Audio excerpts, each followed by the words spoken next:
Keeneland, a horse will always be measured in hands. Hands that see, that sense, that speak. Hands that hold our sport to a higher standard, not for our sake, but for theirs, for the love of the horse, for generations to come.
Welcome back to Today at Keeneland. Kate Breidar, Scott Hazelton with you. 8 races in front of us. I think a challenging card. I think it's a card that you can dig into when it comes to this late pick 4, late pick 5 especially. So this is a phenomenal betting card that we're going to be able to dive into as we kick off this second week and our first 5-day week of the fall meet. Sometimes we get so caught up in the stakes action, which is so good, that you forget about how good some of the allowance races are and even the claiming races that make for a really nice handicapping challenge and can produce some really big prices. I think we got to pay attention to horses for courses and also the conditions, which horses are really going to take to this particular track and turf course. 8 races today. First post 1 o'clock. Final post 4:44 Eastern time. And good weather today, which we'll get to in just a few moments. It is Wednesday, and it's great to have the Wednesday Challenge back. Each and every Wednesday during live racing, we offer the Wednesday Challenge here at Keeneland. You can enter for $10 at Wagering Central. It's located on the first floor of the Grandstand Wagering Central, and it's just a $2 win-and-place wager, which is a mythical wager for the final 6 races of the day. And 100% of the pool is paid out. First place gets 50% of the pool, as well as a $200 Malone's gift card on down the line to 25% of the pool. But it's a great way to get involved. $10. Just talked to somebody, stopped by, that said that they had won it in the past, and easy $1,000 plus payday. So make sure you get involved. Final 6 races of the day. So that'll be race number 3 today here on this 8-race card. So the Wednesday Challenge, head over to Wagering Central and get involved. It's presented by our good friends and partners over at Malone's. Final race of the day, there is a Toyota Super High 5 carryover of over $6,900. So we'll remind you of that. Focus your attention on that now, or you obviously have several hours before we get to that final post at 4:44 Eastern time. So a Toyota Super High 5 carryover of just shy of $7,000. Let's go take a look back at the Sunday action on Fall Stars weekend. And we'll start in race number 5, where Super Quest was brilliant. Didn't break all that sharp, but didn't take long to find this runner on the lead for the Live Oak Plantation, and Tyler Gaffleone, Mark Cassie getting the win as expected. It's a nice call for you. At even money. To kind of kick off what turned out to be a nice run. Your master of the lawn today, the other day. That's right. We'll talk about that in a moment. Clocker pick, they were all over Tunisian Spring. Wesley Ward and Johnny Velasquez coming together. They had back-to-back wins on the card, and this a Keeneland grad. Tunisian Spring was a Keeneland grad spotlight back in the Keeneland grad spotlight of 2021, and then Committee of One. Steve Asmussen for a second consecutive year taking the Indian Summer presented by Keeneland Select and doing it for the Robinsons, and this horse showed a lot of ability.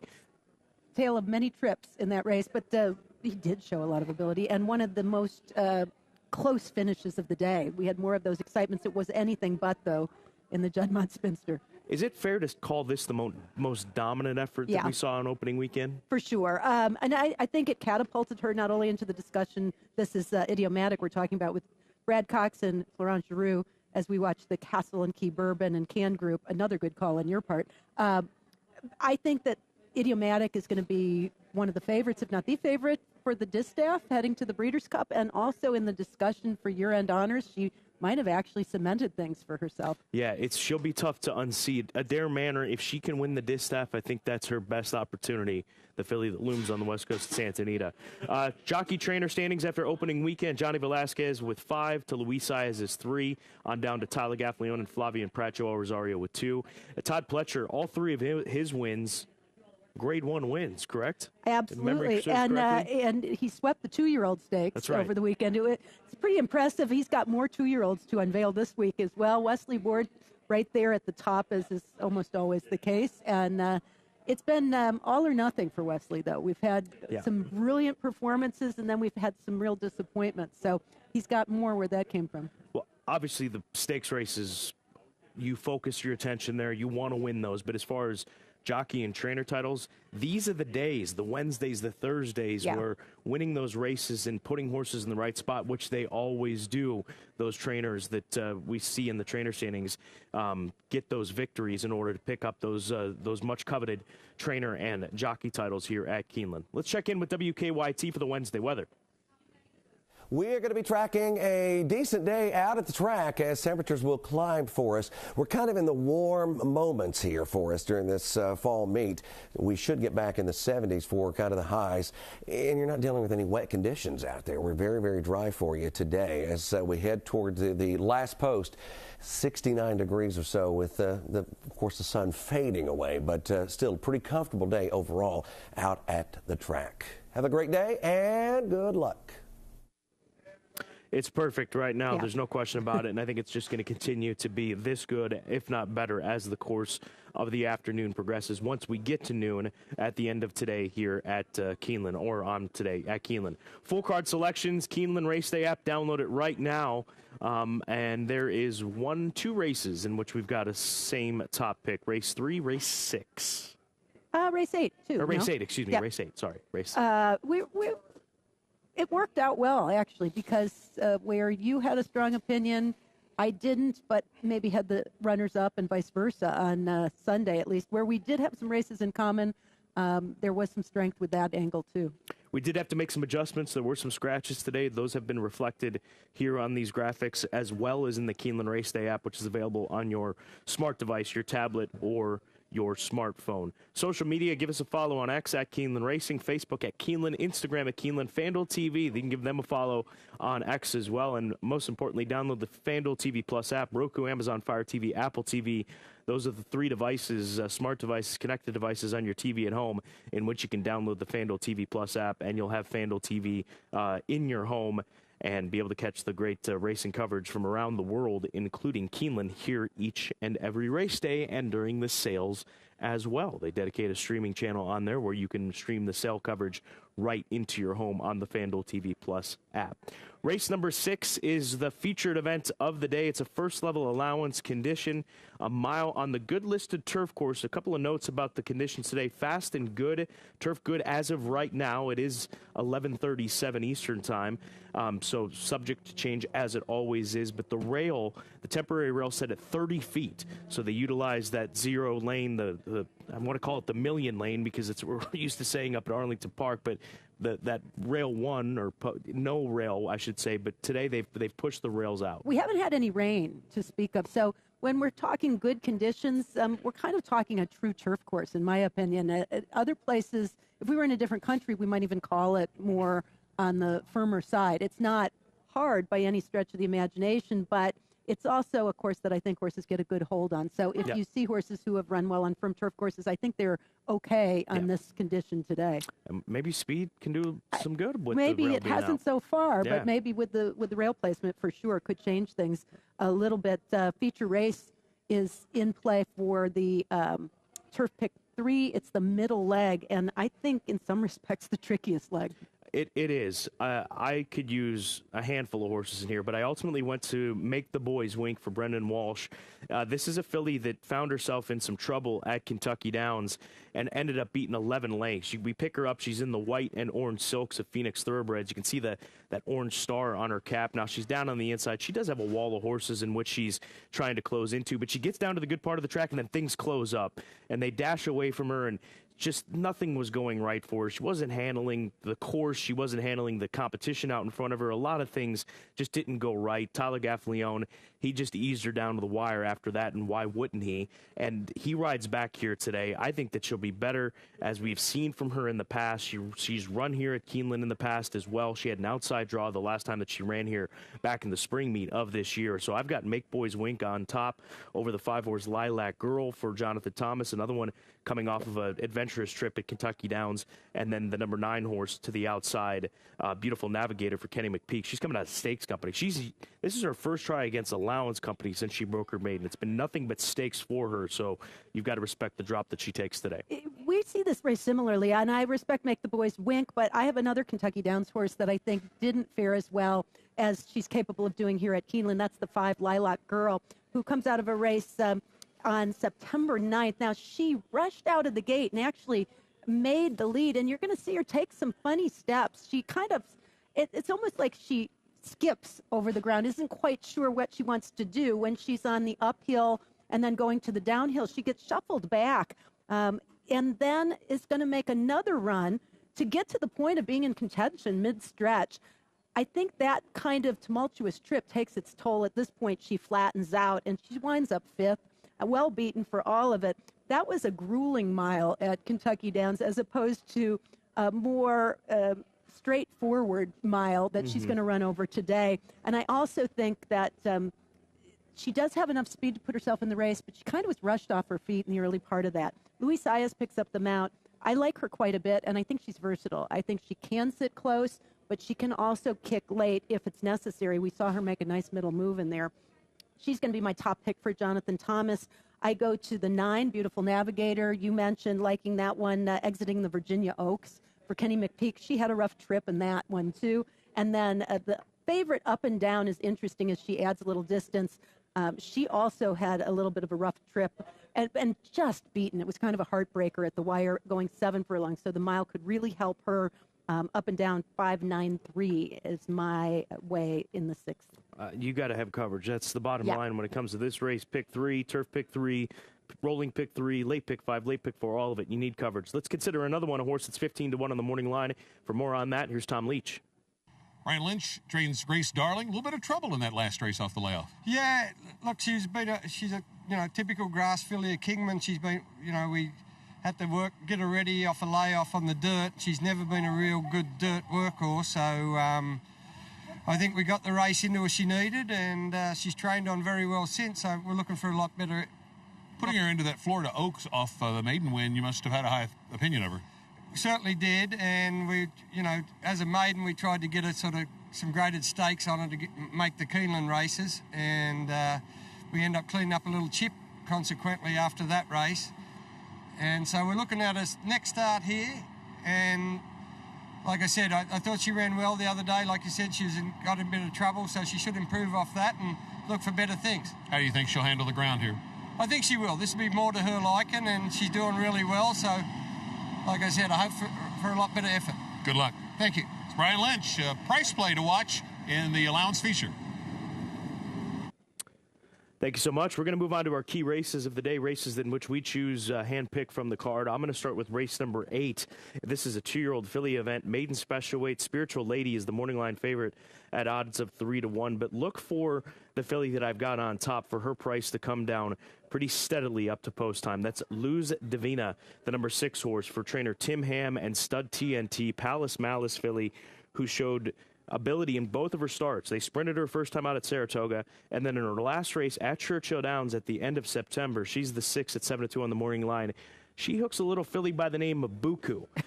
You might remember that name because Buku for Rigney Racing and Philip Bauer blew the doors off the Jessamine Stakes presented by Keeneland November this past weekend. That's Buku in the number 2 saddlecloth rolling past her. And so this effort, and she's going to end up a 4 lengths clear, I should say, of the 3rd place finisher. And here, she'll get a lot of attention. She has to. Because of this, because of what Buku has done. Buku's got to be considered as one of the leading contenders for the Breeders' Cup Juvenile Filly Turf.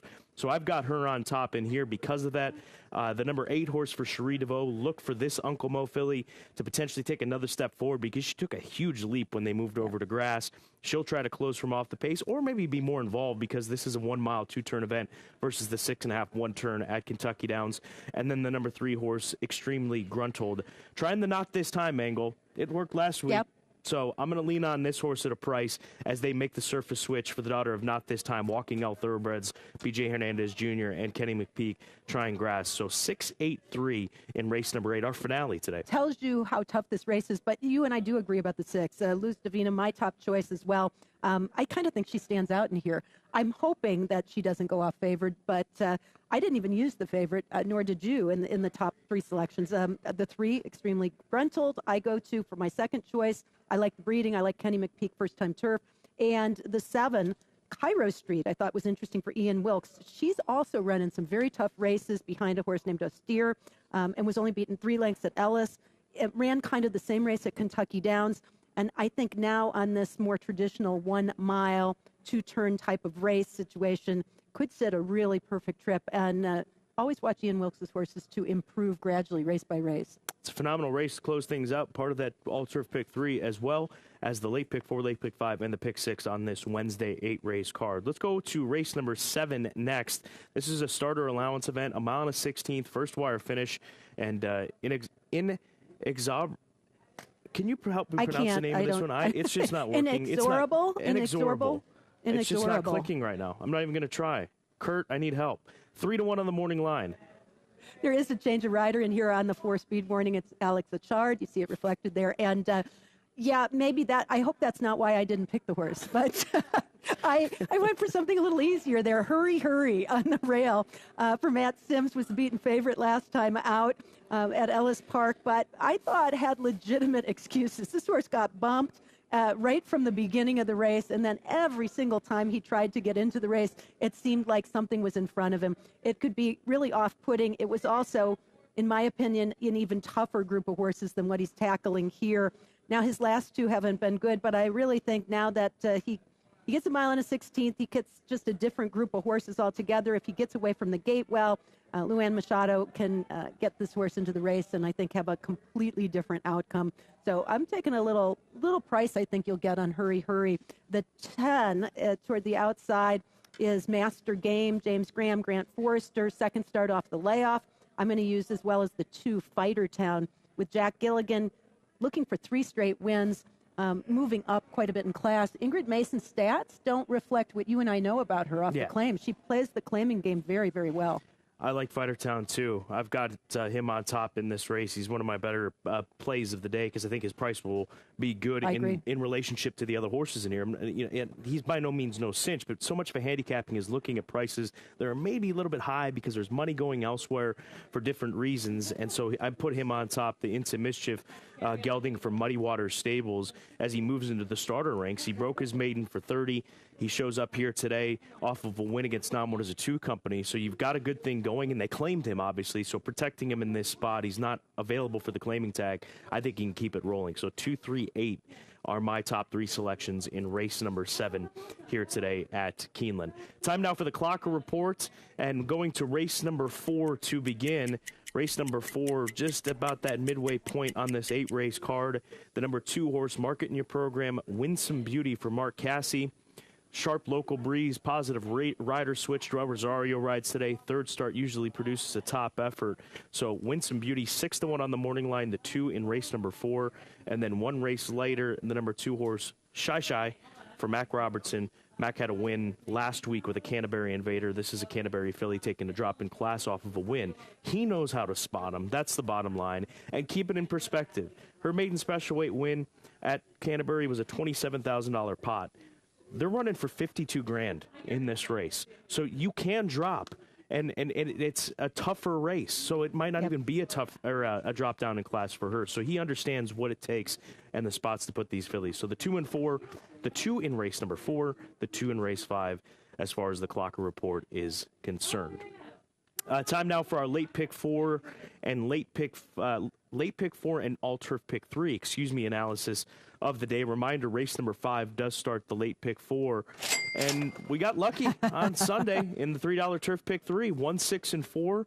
Those 3 numbers in that order returned $1,891.62. So it was a good day. And it wasn't luck. You did a good job with that. The 4 was a hard horse to have, I thought. I had the very tough beat second place finisher there. That was Can Group for the Cassius King stable and DJ stable. I get late pick 4 duties today, and I'm looking for coverage. That is the bottom line. I think this is a good sequence on this Wednesday card, so do get involved. Starting with Shy Shy, the 2 in race number 5, the 5 and 6, Intermittent Fast, and Ravelli's horse coming off of a Churchill try. That's my top play in there, the number 6 in race number 5, and then throwing the 8 in the mix as well for Eddie Keneally, who's 10-1 on the morning line.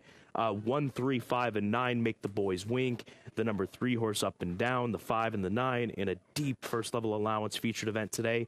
5 deep in race number 7, this 7th race, a starter allowance group. I'm looking for coverage, even though I do like Fighter Town. There are a lot that you can consider that I think make sense in and amongst this group. And then in race number 8, I would like a few more horses, to be honest with you, but it would make it a heck of a lot more expensive. I go to Luz Divina for Tim Ham, that filly who was beat by Buku, who won the Jessamine presented by Keeneland November last week here at Keeneland. And then the number 8 horse, Aroshelis, again, a name that I cannot pronounce today. There's a lot we're going to be calling Kurt for. It just looks like letters together right now for me. When approaching the pick 3, Oraculous. because of it being It took a second. Oraculous. Oraculous. I believe Okay. so. You kind of have to take your chances with your top picks because it's a $3 minimum wager. So this isn't as easy to spread as it is in pick 4. But I agree with you in each instance. I would like to have more coverage this particular day. I tried to keep it reasonable and just commit to a few horses in the first leg, 2, 8, and 14. My top pick scratched from that race, so it changed things, but it did bring in Torino for Kelsey Danner with Adam Beschizza. So tough post position, but that is going to be my top choice in there. So using those 3 horses, I'd love to have some more in there. The next leg, race number 6, we've talked a lot about the 5 and the 9. In that one, Lilac Girl is my top choice. And then the 8th race, 6, 7, again, like you, I would like to have more coverage using your horses as well. 3, 8, and 11 I could throw in there. But sometimes you just have to take a stand and decide. And I saw that you did that. I'm taking some cues from you. It was a straight $3 ticket that launched that pick, it seemed like. In No, it was more than that. Oh, okay, no, it was more than that? It Okay. was a heck of a lot more than that. There's no way I could have done that with a $3 straight pick 3. I had coverage in that Well, I final. was giving you more credit. Yeah, So. well, I appreciate it, but I'll be completely honest with that $1,800 hit on Sunday. Sales grad spotlight. I just feel like I'm being messed with now because I got to go back to this horse's name. Oraculous. No, I'm not going to help you. In race number 8. Oraculous, yeah. Like Miraculous, but known Oraculous. at the time as hip number 926. Randy Woodward doing his thing up there alongside Justin Holmberg and Kurt Becker on the sales stand. Oraculous, a daughter of Uncle Mo, $370,000 yearling purchase last year, bred by Woodford Thoroughbreds. She's by Uncle Mo out of a Bernardini first dam. Bernardini dams, they've done so well. And this might be the biggest ownership group that I've seen in a while. Owned by Twin Brook Stables, Belladonna Racing, Nice Guys Stables, West Point Thoroughbreds, Ipetus Racing, Hornstock Stables, Runnings Racing, Perrine Time Thoroughbreds, RTR Stables, Peppermint Stables, and Manganero Bloodstock. Got a friend? That's what they did. They phoned a friend as they all went together. But that works. You actually, if you see something you like and you don't think you can get it by yourself, get your friends. So if she wins, Kurt Becker, take a deep inhale for that ownership once she enters the winner's circle, if in fact she does. Best angles of the day. We're going to go to race number 7 for mine, and this 7th race started the late daily double. There is Fighter Town and the name in which Kurt's already texted me the pronunciation. So Kurt, thank you. I'll listen to it after the show on Inexorable. I wonder if that's right. So in this race, I am going to play a straight trifecta. I'm going to lean heavily on the number 2 horse in race number 7, Fighter Town. I think clear pace and ability against this group should be the pace setter, going a mile and a 16th to the first wire finish. And there he is in the Maggie Moss Silks at the time before Muddy Water Stables claimed this horse. I'll go 2 over 3 over 8 for $5 and take my swing here with 7 flat, who I think will be not too far off the pace. And then the number 8 horse, Sant Antimo, another name I hope I've gotten correctly, an honor code gelding who could be up there as well. So I'm going to play it straight, $5 trifecta. It's not a huge investment if we're right. It'll work out 2, 3, 8. If you want to box it, you can do that. You don't have to spend $5. You can play it for 50 cents and box them up as well. So that's the angle of the day for me in race number 7. I'm going to go to race 3, which is a starter allowance for horses who started for $10,000 or less, 7 furlongs. The 2, Like a Salt Shaker, is the favorite, and I like the favorite, but he doesn't win a lot. He's actually lately been better than he's ever been, and I hate those types of horses because you're darned if you do and darned if you don't as far as using them. So I'm going to use him, but I'm going to go to the 4, Caramel Chip, for Jose D'Angelo, coming off a very impressive win at Parks in the Slop. But what I liked were a couple of starts at Saratoga even before that. This is the win. He does make a nice, even progression, takes over at a pretty early juncture, and then is able to kind of draw off from there, clearly like the Slop. But he's run equally well on fast tracks. And with the ability to sit close or sit just off the early leaders, Irad Ortiz Jr. aboard. He's been 4 for 5 with Irad. And also, I like the fact that he just knows how to win. He's 9 for 32 lifetimes. So Caramel Chip, I think, is the play here. I'm going to use him on top of Like a Salt Shaker as well as the 10. That's Shackelford Strong on the outside, who could be the speed of the speed in that race. but I was a little afraid to take speed after what we saw over the weekend. Of course, conditions have changed tremendously, so we might have a whole different ball game. Caramel Chip, this horse has won 6 races this year. There are a few horses that have had that kind of success that Caramel Chip has had in race number 3. So those are our best angles. Let's check in with Tom Leach for his long shot pick of the day.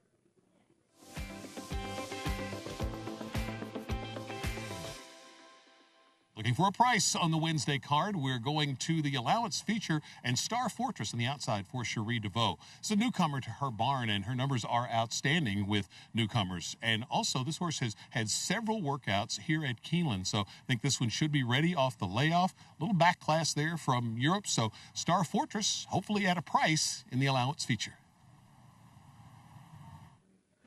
Okay, and I do have some information in relationship to Star Fortress just coming through the pipeline. In race number 6, Star Fortress is a scratch. So they've scratched that horse, and we'll obviously regroup off of that. But that literally just came in. So Star Fortress, the 11 in race number 6, has just scratched out of the Cherie DeVoe barn. Some key horses have scratched, which is always disappointing when you really like a horse, but it can be an opportunity because it means the odds are going to change tremendously. So take another look at a few of those races as we did on the fly right before we went on. One other thing to follow today, and we'll remind you over the course of the day, Corey Lannery still sitting 1 win away from career win number 5,000, and he once again comes into the afternoon with 3 opportunities throughout the day, really. He's got Tis My Hero in race number 2. I think that horse is live. In race number 5, After Neath, the number 9 horse there, and then in race number 7, Sant Antimo as well. So race 2, 5, and race 7 for Corey Lannery, still sitting on 4,999. I shouldn't say still. He picked up that mark just on closing weekend at Churchill Downs. And he said 4,999. Right. Nobody's going to feel bad for Corey Lannery. Nobody's going to feel bad because he's going to win 5,000 races in his career. And not many people can say that. But go get him, Corey. You go get him as well. Enjoy this Wednesday at Keeneland Racecourse.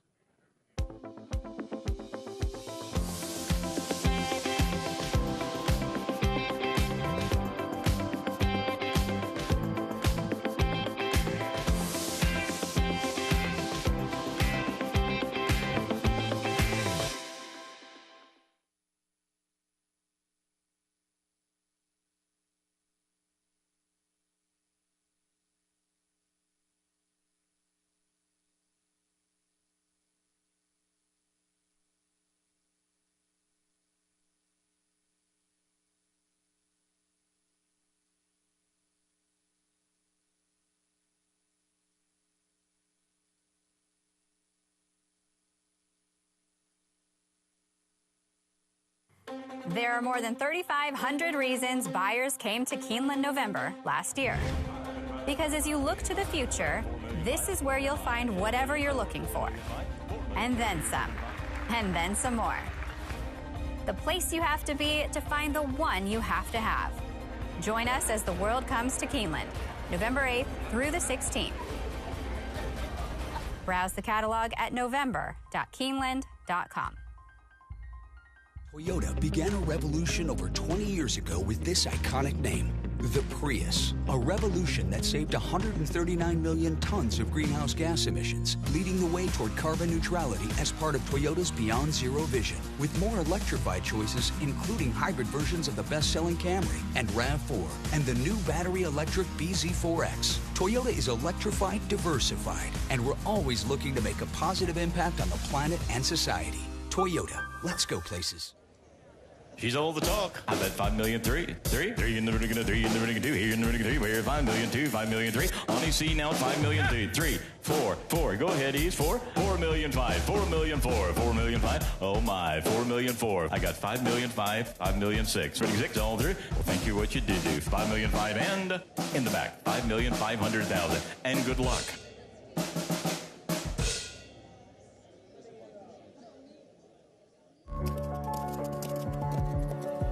Keeneland, a horse will always be measured in hands. Hands that see, that sense, that speak. Hands that hold our sport to a higher standard, not for our sake, but for theirs, for the love of the horse, for generations to come.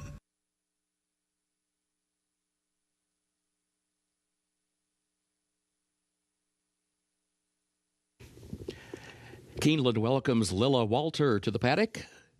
Lilla is a junior at Boyle County High School and has been singing and acting since she was 5 years old. Ladies and gentlemen, please rise as you are able for our national anthem. Oh, say, can you see by the dawn's early light what so proudly we hailed at the twilight's last gleaming, whose broad stripes and bright stars through the perilous fight o'er the ramparts we watch were so gallantly streaming, and the rocket red glare, the bombs bursting through air, gave proof through the night that our flag was still there. Oh, say, does that star-spangled banner yet wave o'er the land of the free and the home of the brave?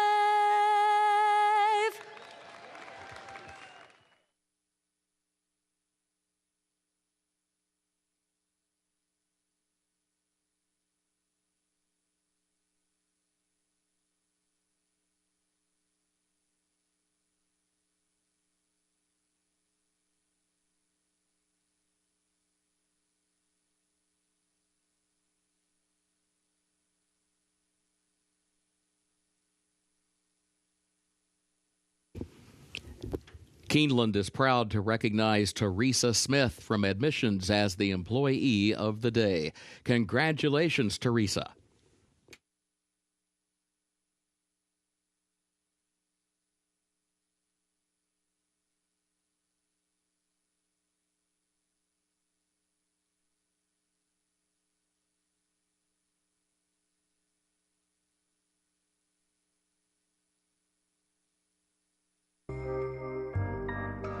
In the event of an emergency, Keeneland is dedicated to ensuring the safety of our patrons.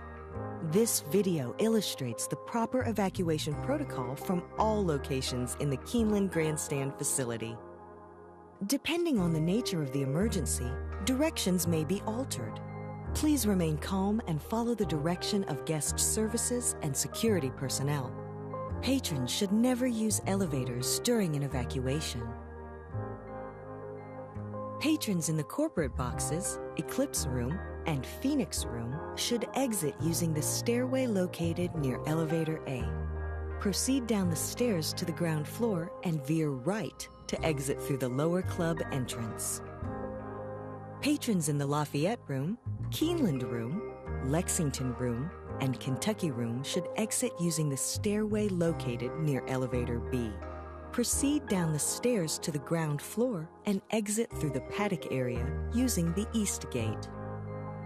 Patrons in the third floor main clubhouse and clubhouse paddock dining rooms should exit using the stairway located near Elevator A. Proceed down the stairs to the ground floor and veer right to exit through the lower club entrance. Patrons in the Bluegrass Room and third floor ITW area should exit using the stairway located near Elevator B. Proceed down the stairs to the ground floor and exit through the paddock area using the East Gate. Patrons in the Finish Line Room and Green Room should exit using the stairway leading to the North Terrace. Proceed down the stairs to the second level and through the doors outside.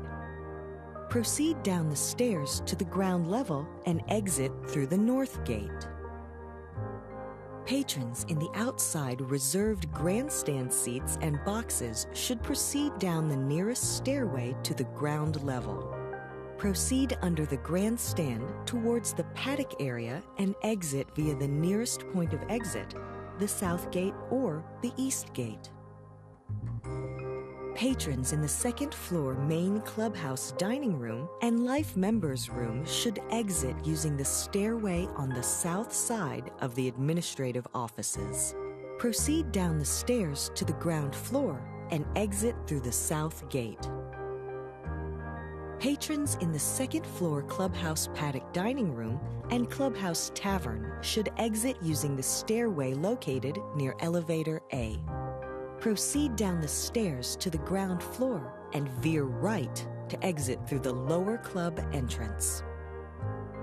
Patrons in the mezzanine bar and second floor ITW area should exit using the stairway located near elevator B. Proceed down the stairs to the ground floor and exit through the paddock area using the east gate. Patrons in the sports bar and cantina should exit through the doors leading to the north terrace. Proceed down the stairs to the ground level and exit through the north gate. Patrons in the lower club, clubhouse lawn, club lobby, and director's room should proceed toward the clubhouse parking lot using the nearest point of exit. Patrons in the gift shop should proceed toward the south gate using the nearest point of exit. Patrons in the apron area should proceed under the grandstand towards the paddock area and exit via the nearest point of exit, the south gate or the east gate. Patrons in the equestrian room and first floor Brats and Brew should proceed towards the north terrace and exit through the north gate.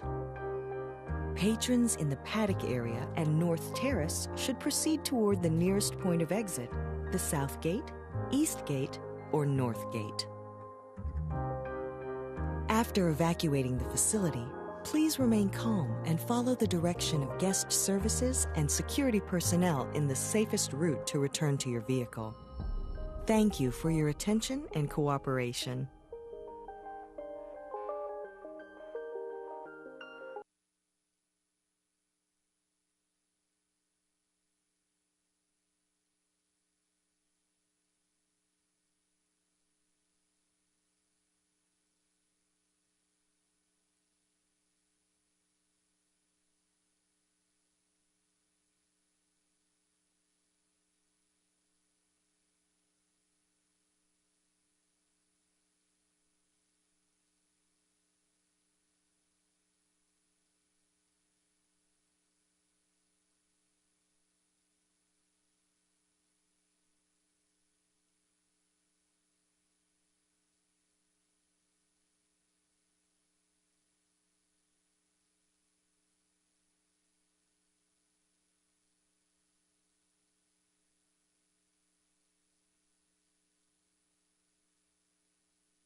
Good afternoon. Welcome to Keeneland Racecourse. We will have the changes for the program shortly. First, a look at the track and turf conditions presented by John Deere.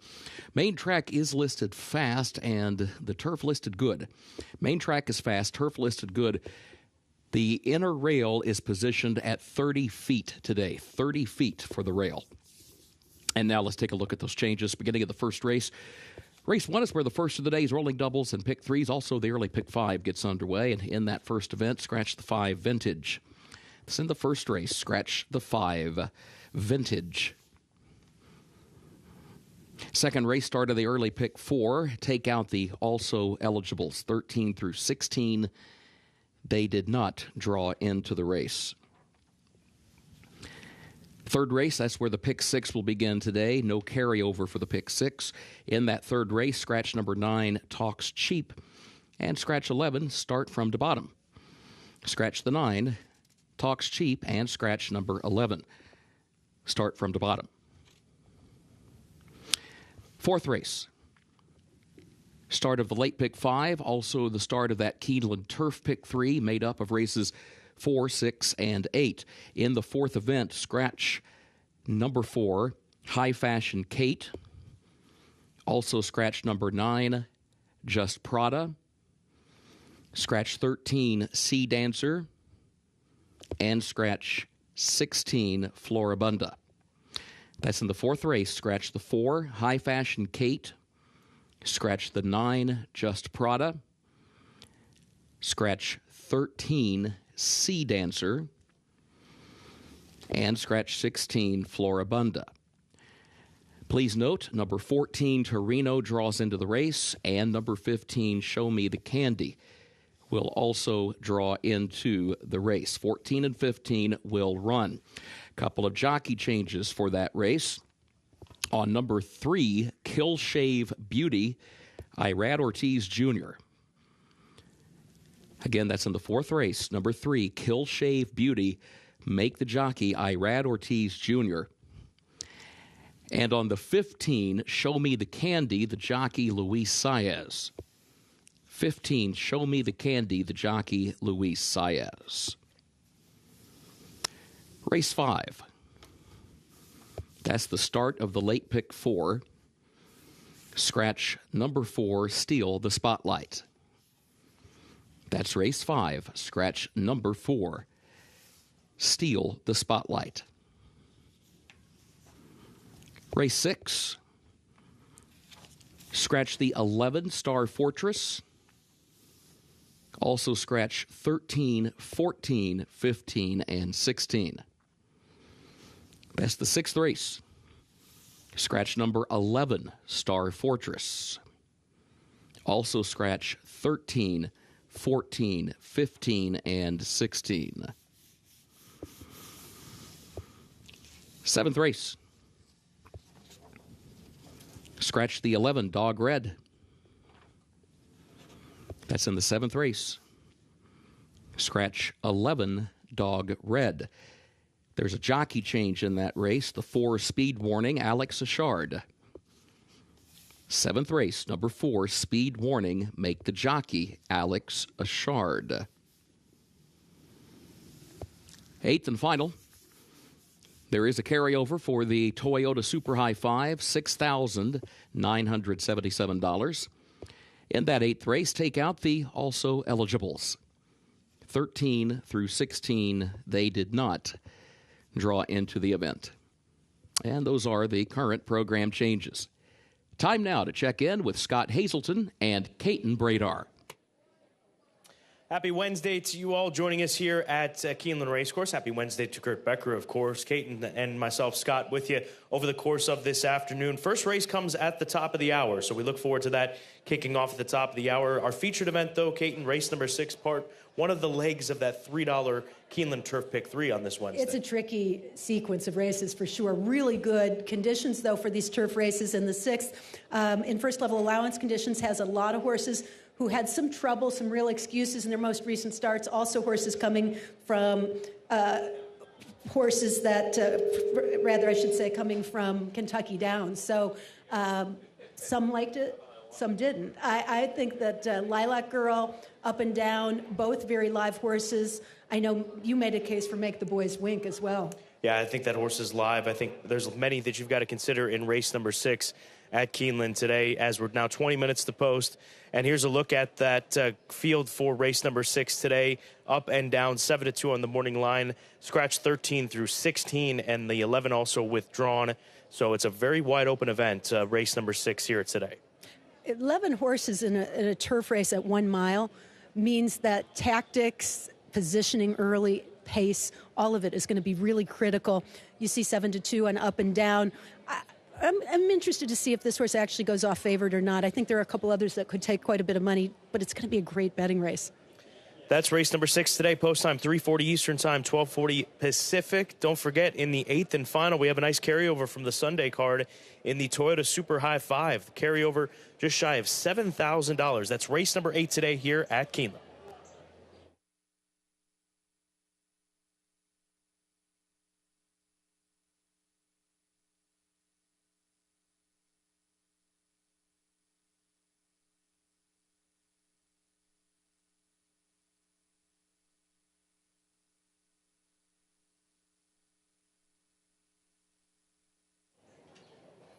Race number 1, $20,000 claiming event, and this a 1.16 mile run for this group of horses. Sicilian Grandma is the play for me in here, dropping in class, coming off of a Kentucky Downs try, and Mike Maker, he runs a lot of horses at Kentucky Downs. We well know that, but back into a very realistic spot here today is Sicilian Grandma. Inside draw with some early lick to her as well. I think that she'll be awful tough here in race number 1. That's the one, Sicilian Grandma.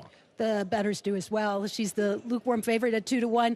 I think that price might go down. When you're talking Tyler Gaffalione and Mike Maker, you're going to get a lot of action and attention. Good jockey-trainer combination. I like that one, but I went to the 2, Lady with the Cause, for my top pick. Little better price, I thought, potentially, and proven at Keeneland. Here's a horse who won at 1.16 miles in the spring. Different conditions, obviously, but I think she can either be close to the pace or she can come from a little farther out of it, depending on what's necessary. Third start off the layoff could be the best for her in terms of fitness, and I think this is a slightly easier spot than she's been battling lately. And then Big Java, you got to throw this filly into the mix. Steve Asmussen trains and owns his son, Keith James, is in the saddle, and Steve claimed this horse last time out for $10,000, shows up for $20,000.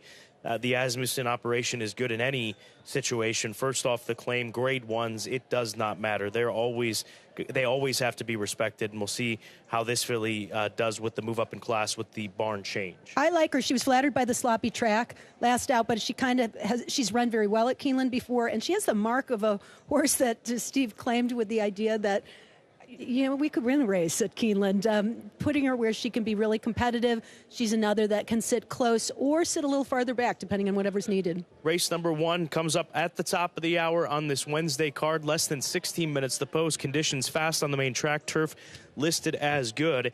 And this first race does begin the early pick 5 for 50 cents. Good luck today or on this Wednesday at Keeneland.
Horses are entering the track for Keeneland's first race, claiming race fillies and mares age 3 and up. Price $20,000, a mile and a 16th over the fast main track. Race will finish in the short stretch at the first wire.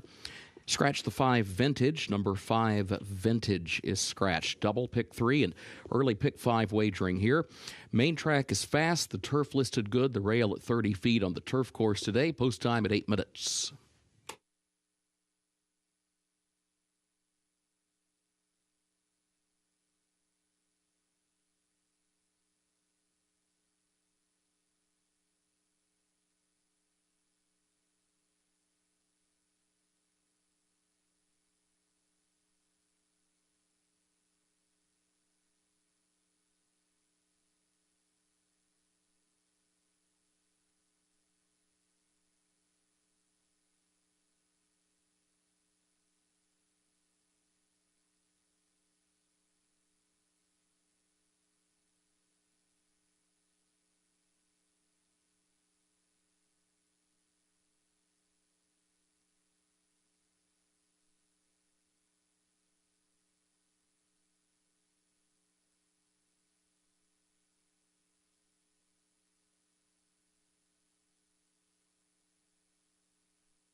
Front side, taking a look at the 8-horse Rock the Nile, who's 12-1 right now.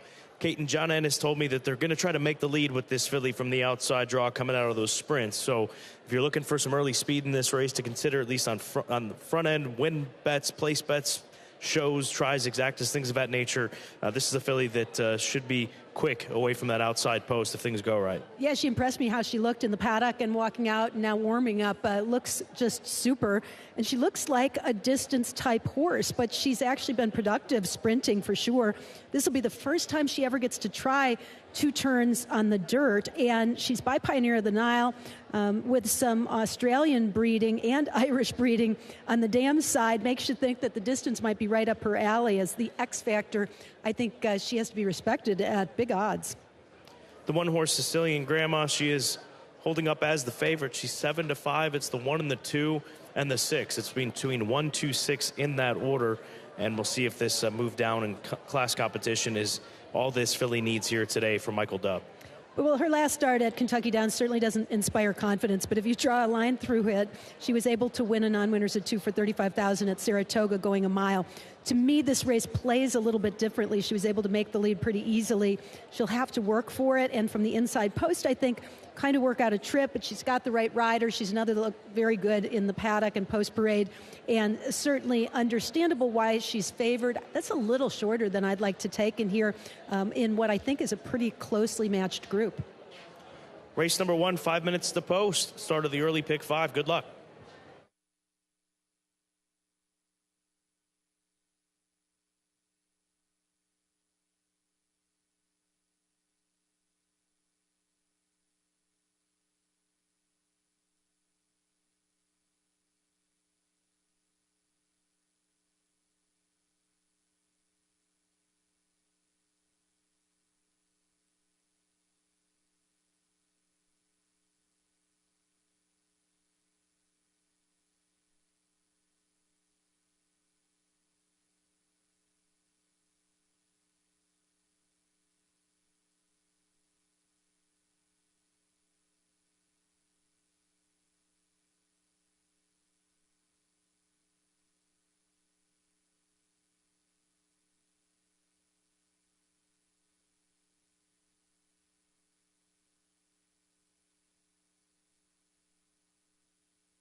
The horses have reached the starting gate for Keeneland's first race, start of the early pick 5.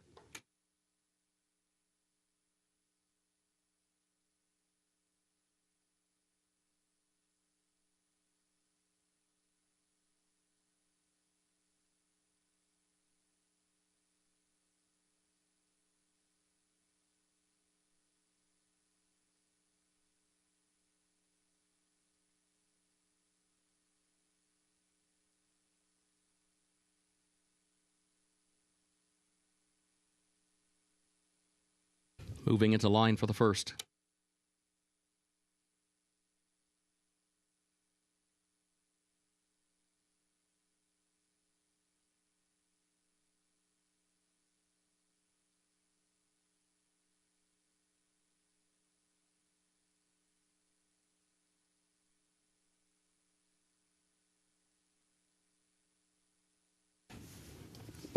Big Java comes forward.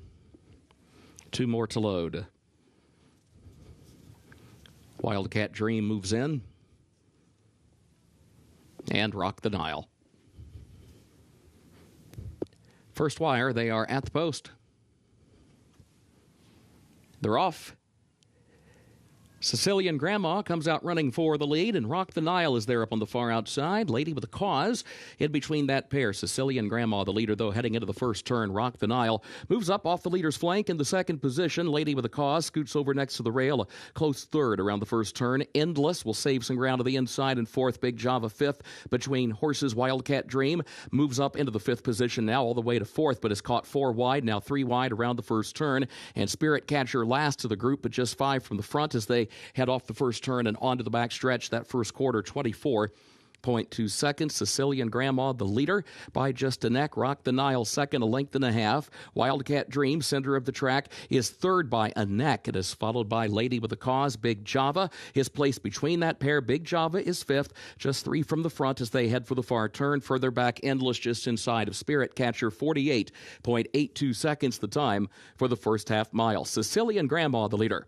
Sicilian Grandma leads it by a neck to the far turn. Rock the Nile second by nearly 3 now. Lady with a Cause is third by a half length. Big Java is fourth on her outside. Now 5 from the front. They're midway on the final turn, and they're rounding the turn into a short stretch. And Sicilian Grandma's the leader. Quarter mile to go. Sicilian Grandma on top here by 2 lengths as they head for the top of the short stretch, trying to shake free of Rock the Nile. Rock the Nile's been there since the start, but has lost ground. Still second, though. Gap of 2 more lengths back to Endless, who's third toward the inside. Moving by the 8th pole, Sicilian Grandma leads at a late run from Spirit Catcher. Now, Spirit Catcher's come from deep in the pack to challenge for second, but Sicilian Grandma is clear with a 5-length lead. Sicilian Grandma and Tyler Gaffalione to take the opener. It was Endless home second by a neck over Spirit Catcher, who was up in time for third and 147.1.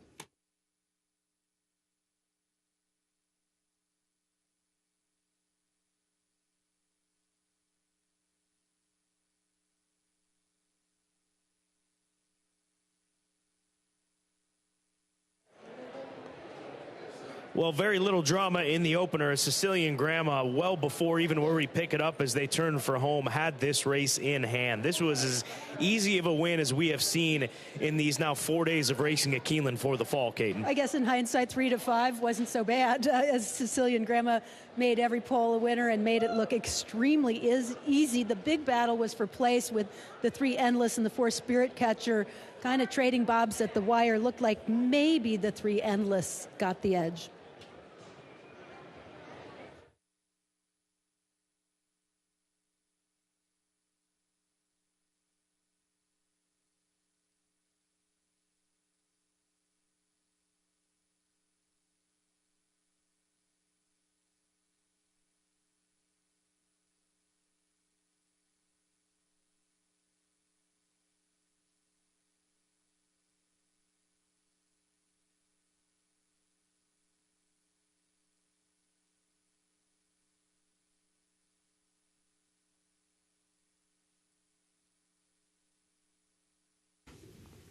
The unofficial results of Keeneland's first race. Number 1, Sicilian Grandma finished first. Number 3, Endless was second. Number 4, Spirit Catcher third. Number 8, Rock the Nile, 4th. 1348, unofficial.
In the winner's circle for Keeneland's first race, unofficial winner number 1, Sicilian Grandma, owned by Michael Dubb, trained by Mike Maker.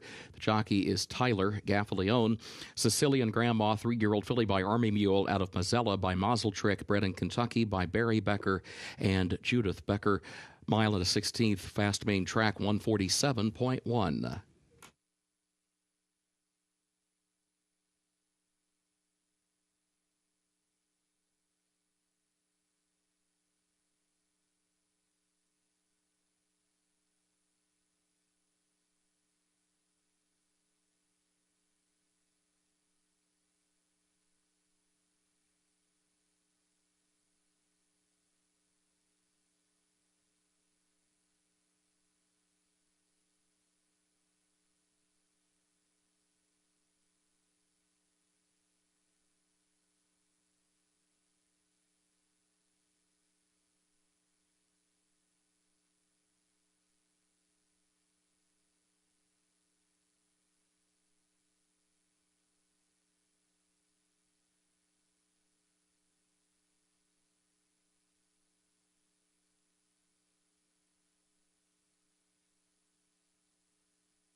First race, results official, 1348. The official results for Keeneland's first.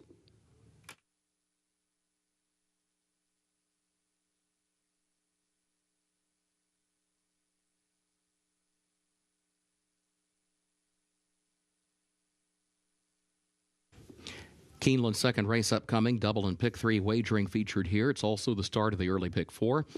Main track fast, turf is good, rail at 30 feet on the turf course today.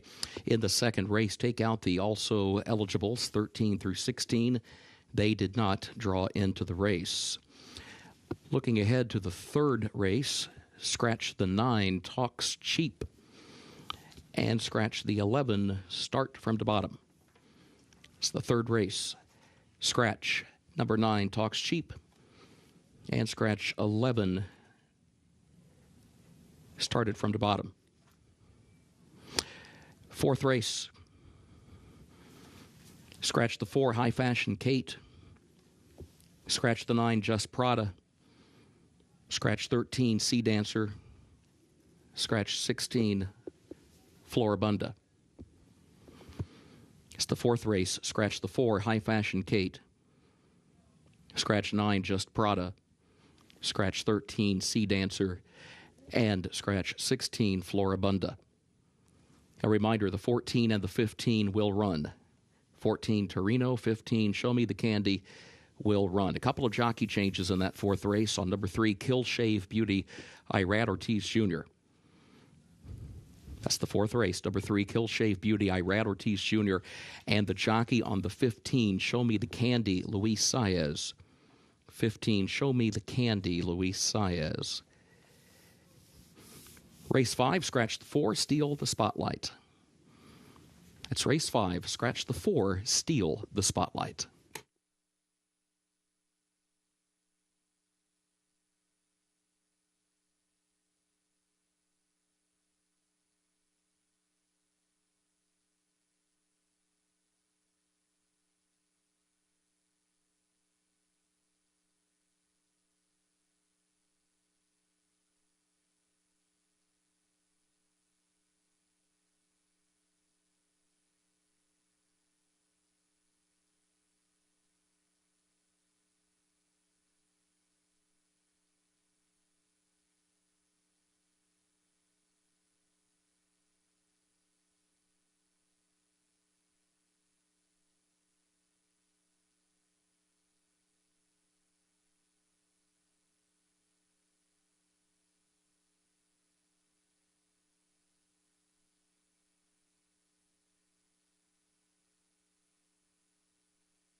race number 2. These are 2-year-old maidens, and these are 2-year-old maidens for horses that sold or RNA'd for $50,000 or less in their most recent auction. That's been something that has been implemented over the last couple of years, really around the country. From my memory, Kate, and I believe the West Coast was one of the first, if not the first, to do so as far as trying to level the playing field when it came to those high-priced auction horses versus horses at this level, $50,000 or less. So it does make things a heck of a lot more competitive in the early days of their career. And I got the 4 Tis My Hero on top. This is a Bernardini colt who's shown some ability, and he did so against tougher company. He was in a straight-up maiden special weight last time out with no auction restriction, and he was second on that afternoon and cuts back in distance. I think the 4 Tis My Hero will be tough here today against this group.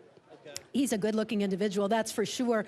I went to the favorite, the 2, we call him Fun Coupons, who adds blinkers here for his second start. Son of Twirling Candy debuted from maiden 50,000. And theoretically, though this is a little step up, it's not a huge step up. I'm actually considering it more of a lateral move to some extent. It was a particularly tough maiden 50,000 that he came out of. Stormquest looked well met and looks as if he has a bright future. So I thought it was a good race. In retrospect, he can sit close. In fact, I wouldn't be surprised to see Julian Leparoux hustle him to the lead and take advantage of that inside spot. He's a pretty quick horse overall, where some of the others like to come from a little out of it. The number 5 horse, at 14-1, Head Lad for the Feld family and Sean Feld. It's a horse that ran against one of the better 2-year-olds that we saw this past summer at Del Mar, Heartland, on debut. That was back at the end of July during the beginning of that Del Mar meet. Then they tried him on grass, just not effective on turf. But he comes here to Keeneland. He's a Florida bred, on his way to Florida at some point in time, the number 5 horse. But again, you've got to respect these horses coming out of the level of competition that he is coming out of him. He's a son of St. Patrick's Day, and we'll see how he fares here today with Adam Beschizza in the saddle. The 11, Mr. Faversham, is not getting, he's getting played a little bit now at 5-1. Debuting for Cherie DeVoe, he's by Tonalist out of a Pure Prize mare. And he was a $50,000 Keeneland sale horse, bred by Mockmer Hall. A lot of works to get him ready in the morning, some nice works too, including a best of the morning on September 14th at Ellis Park. Louis Saez takes the call. Though Cherie is known to be on the patient side with her young horses and doesn't win at a high percentage first time out, with the right horse, she's going to get run out of them. And it looks to me like this guy is fit physically, so I'm looking for a nice race from the 11, Mr. Faversham. Silent Spectre, the 8 horse, 11-1 on the board. He just sneaks into this race as well, being a $50,000 yearling at the September sale last season. And Billy Morey, the conditioner, he's 11% with first-time starters. The mare's gotten some 2-year-old winners. In fact, one of her 3 winners was a winner at the age of 2. So you get that precocity on the dam side. I think you've got to respect the 11 horse with Tyler Gaffleone, which doesn't hurt either. He's 11-1. This is really a phenomenal betting race, Kate. And just looking at the board, the 2 horses at 2-1. I know the horse that you like on top, but this is a very, very competitive group. No, for sure. The first-time starters could have a lot to say about this race, and I did like the looks of the 8 Silent Spectre to round out my top 3. We'll keep an eye on them, too, in the post-parade. Sometimes the youngsters get to feeling really good when they get out in front of the horses. I mean, in front of the crowd, that is. But so far, they've been a very professional group. And with the restricted competition, you wouldn't know it for looking at them. Also, keep in mind, this is a 7-furlong race, so it could be a little bit of a test, but there are a few, I think, with races under their belt that are going to benefit from the added distance. It is a big field to start the early pick 4, still being saddled up over in the all-weather stall. Should be moving to the next part of the paddock here in the next few moments. Good luck. It's race number 2 coming up at Keeneland.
The horses are entering the track for Keeneland's second race.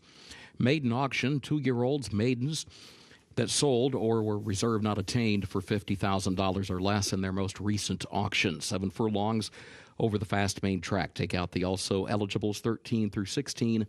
Did not draw into the race. Double and pick 3 wagering, start of the early pick 4. A fast track, a good turf today. Rail at 30 feet on the turf course. Post time in 5 minutes.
Just a few minutes to post and a look at the horses warming up on the track with the 5 head lad. You can see getting a very nice warm up. He was super sharp when he came out on the track, kind of danced out there and very much full of himself. If you look at his workouts in the morning at Del Mar, he turned in some pretty fast works.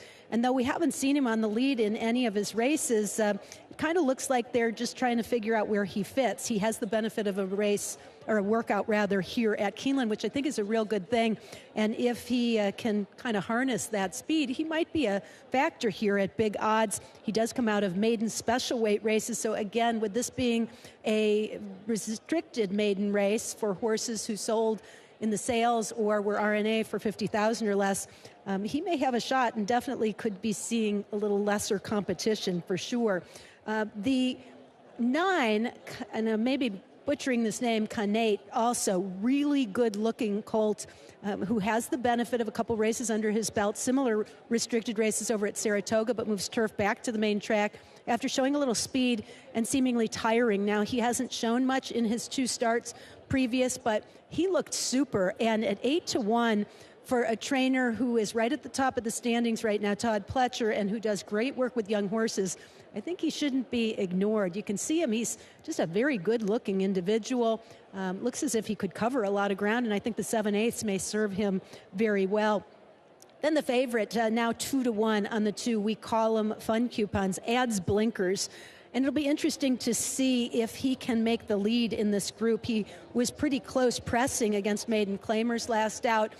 Really like the professionalism. He's got his neck bowed as he warms up. He's an attractive-looking son of Twirling Candy, who with just a little bit more could be right in the winner's circle off that very close second-place finish. Makes a lot of sense. And at 5-2, that could look like a gift in retrospect. Just a couple minutes to go. Maiden 2-year-olds going 7 furlongs on the fast track.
The horses have reached the starting gate for Keeneland's second race, start of the early pick 4.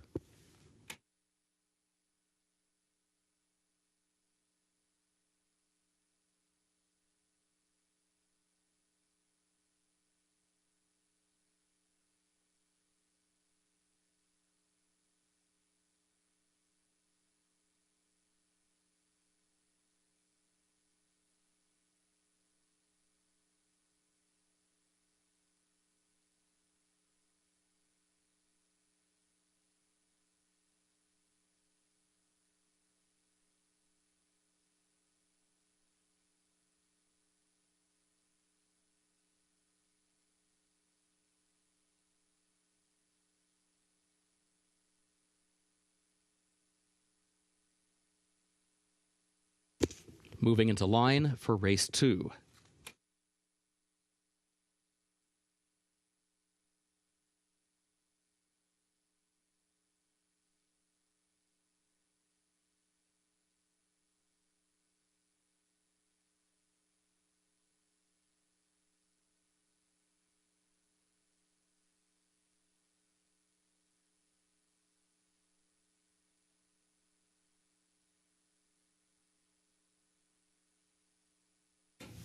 Great Richie M. moves into line. Head Lad comes forward. Mr. Faversham.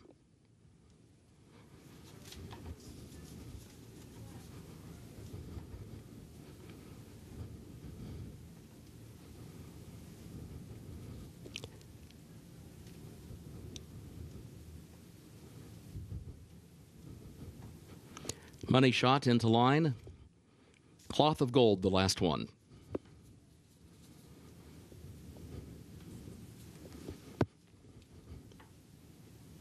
Moves in. They are at the post.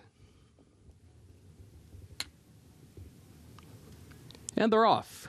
Stun 'em. And pretty fast right there. Connate is there as well. Money Shot in between horses is moving up. And then We Call 'em Fun Coupons, who's a lane off the rail, up into that mix as well.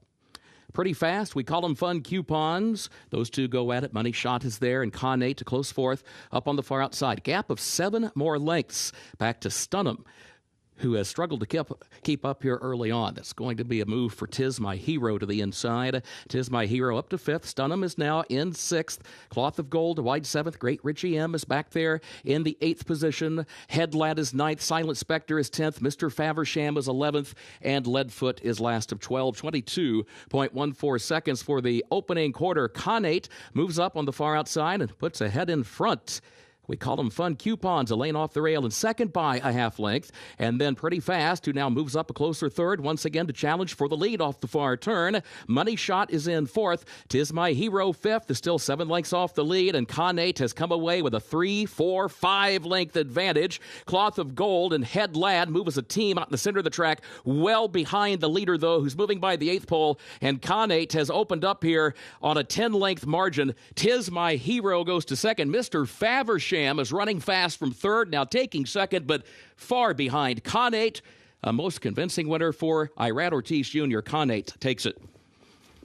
Mr. Faversham second, Tis My Hero third, and Head Lad fourth.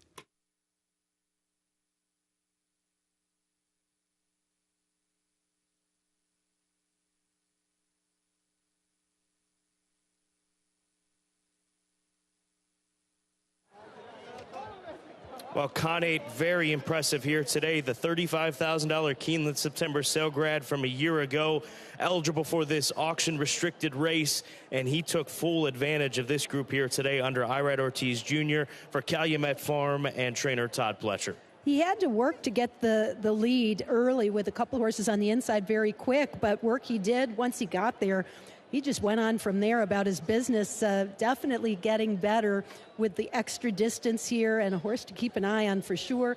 A couple horses making up some ground late. The 11, Mr. Faversham, came from way back, and then the 4, Tis My Hero, followed by the 5, Head Lad, rounding out the superfecta.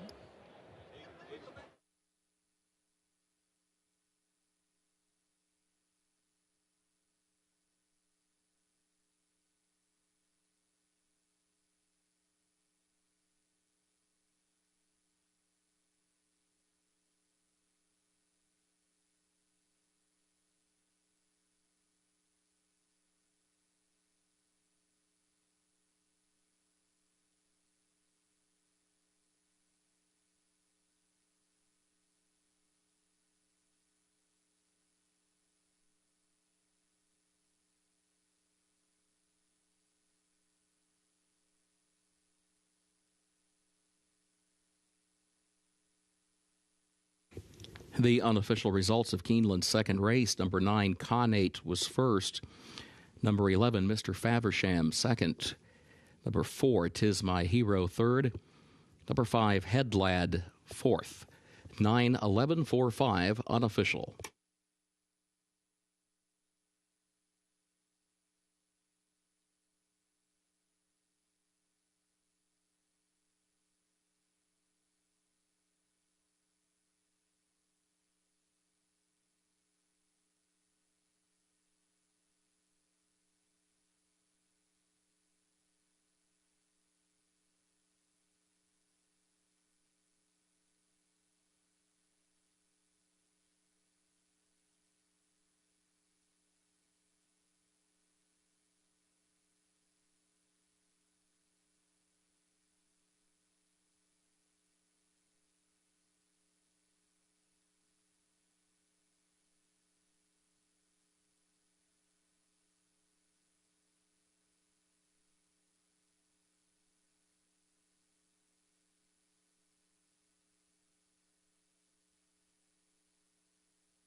In the winner's circle for Keeneland's second race, the unofficial winner, number 9, Connate, owned by the Calumet Farm of Brad Kelly, the trainer Todd Pletcher, the jockey Irad Ortiz Jr. Connate, a 2-year-old son of Hightail, out of Mongolian Chopper by Any Given Saturday, bred in Kentucky by Mongolian Stable.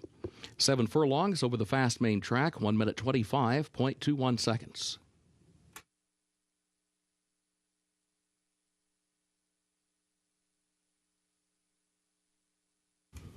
Results of Keeneland's second race official. 9-11-4-5, the official results.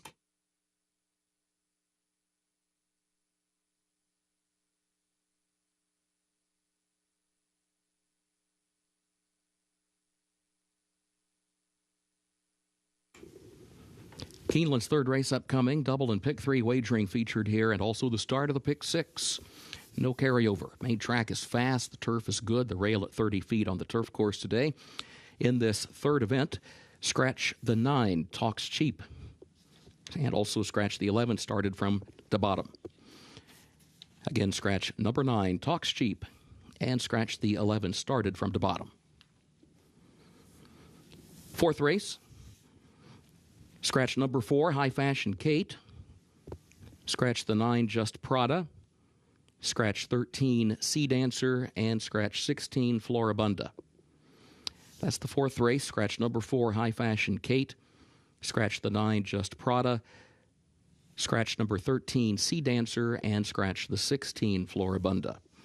A reminder, the 14, Torino, draws in, and the 15, Show Me the Candy, also draws into the race. A couple of jockey changes in that fourth event. Number 3, Kill Shave Beauty, the jockey, Irad Ortiz Jr. 3, Kill Shave Beauty, the jockey, Irad Ortiz Jr., and the jockey for the 15, Show Me the Candy, Luis Saez. Luis Saez rides the 15, Show Me the Candy. Race 5, scratch number 4, Steal the Spotlight. That's race 5, scratch number 4, Steal the Spotlight. Featured sixth race, scratch the 11, Star Fortress, also scratch the also eligibles 13 through 16. That's in the featured sixth. Scratch number 11, Star Fortress. Also scratch the also eligibles 13 through 16. Seventh race, scratch the 11, Dog Red. Seventh race, scratch the 11, Dog Red. Jockey for the 4, Speed Warning, Alex Ashard. Number 4, Speed Warning, the jockey, Alex Ashard. Eighth and final race, take out the also eligibles 13 through 16.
There is a look at the heavy favorite for race number 3, Caramel Chip for Jose D'Angelo and Bianco Stable. Ira Ortiz Jr. back again, looking for back-to-back wins, and in fact, I believe his 5th win this year at bare minimum with Caramel Chip, who's a 6-time winner this season.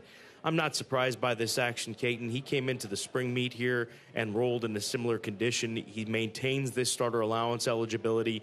And one of the big things that he has the ability not to necessarily have to be part of the pace. He can lay off of it and make a run at him. He's not a one-dimensional horse at all. And even if you wanted to peg him as that, it would be a stalker, which they're so effective in these sprint races, especially going 7 furlongs.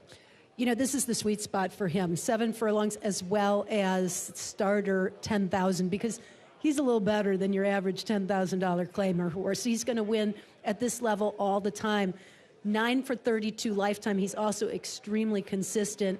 And he showed at Parks in the slop that, as you say, he can come from off of it. But he's most likely to be in the mix with this group, I think, and with that middle post position.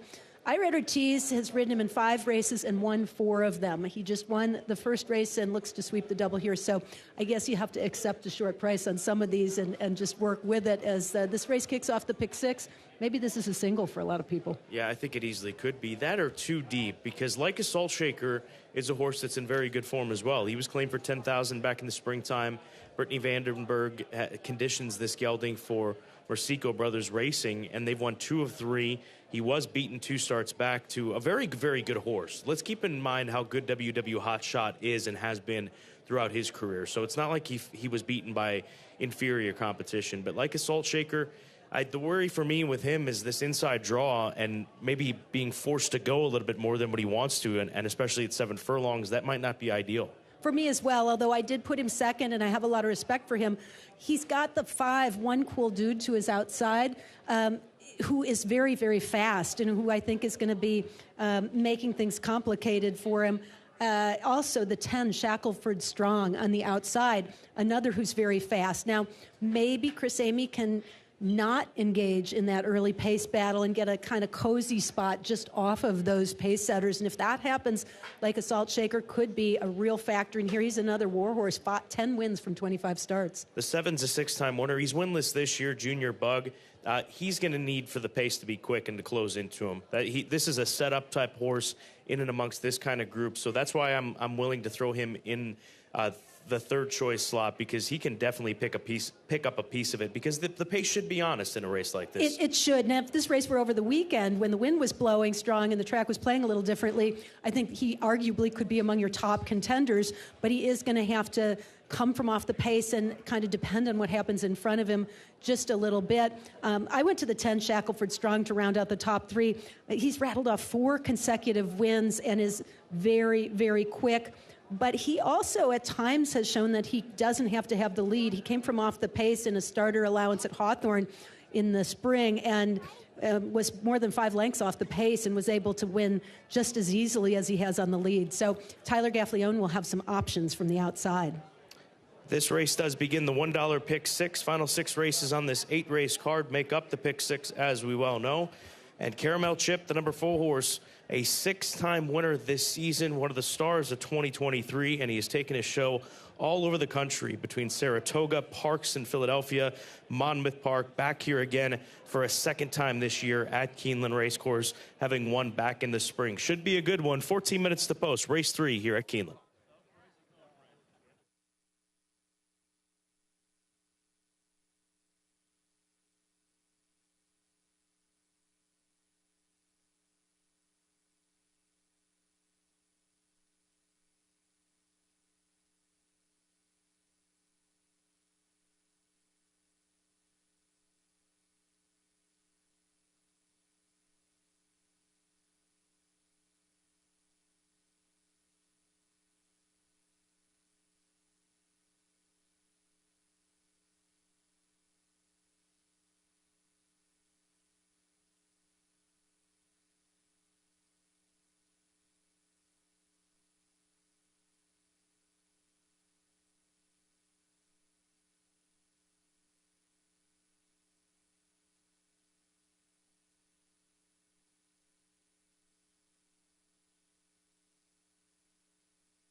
The horses are entering the track for Keeneland's third race. Starter allowance, 3-year-olds and up, 7 furlongs over the fast main track. A reminder, scratch number 9, Talks Cheap. Also, scratch 11 started from to bottom. Double and pick 3 wagering started the pick 6. No carryover. Main track is fast, turf good. Rail at 30 feet on the turf course. Post time at 6 minutes.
Coming up on 5 minutes to post for this third race at Keeneland with the horses warming up on the track. You can't help but watch a caramel chip with Irad Ortiz Jr.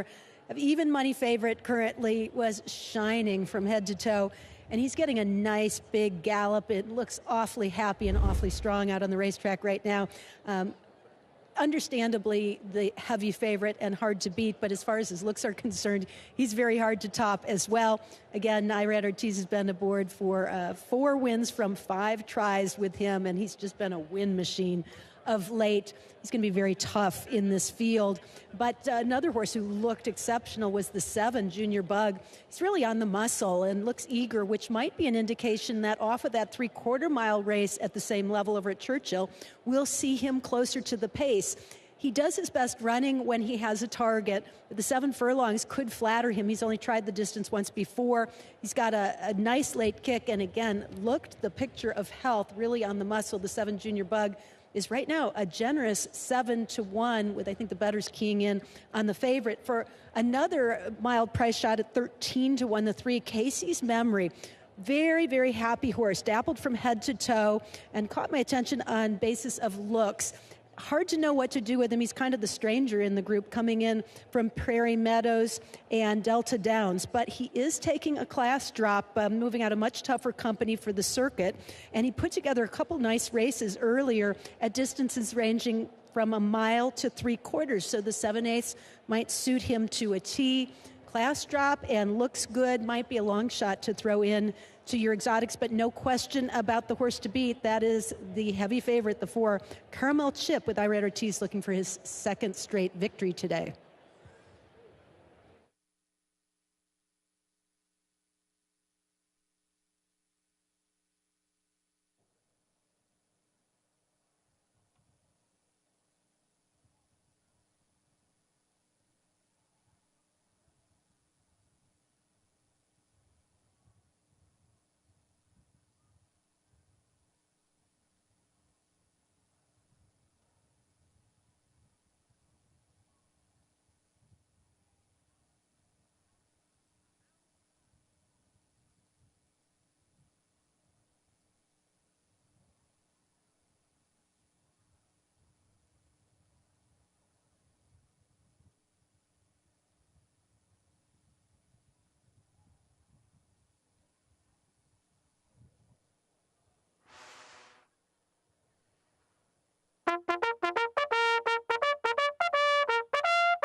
The horses have reached the starting gate for Keeneland's third race, start of the pick six.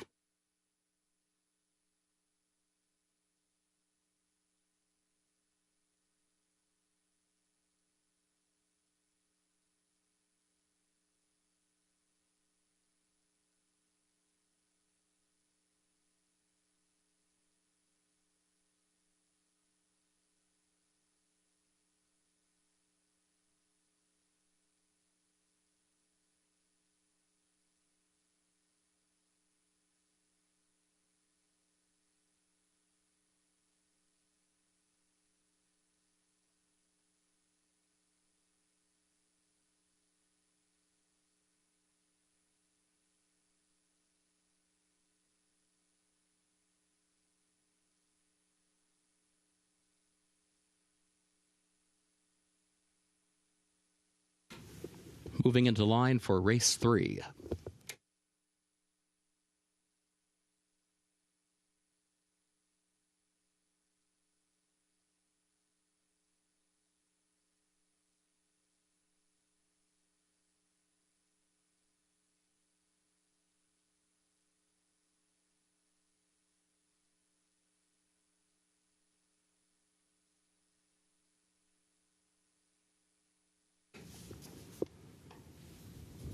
Ready Pursuit goes in. One Cool Dude approaches the gate. Shackelford Strong into line. Risk Profile, the last one. Moves in. They're at the post.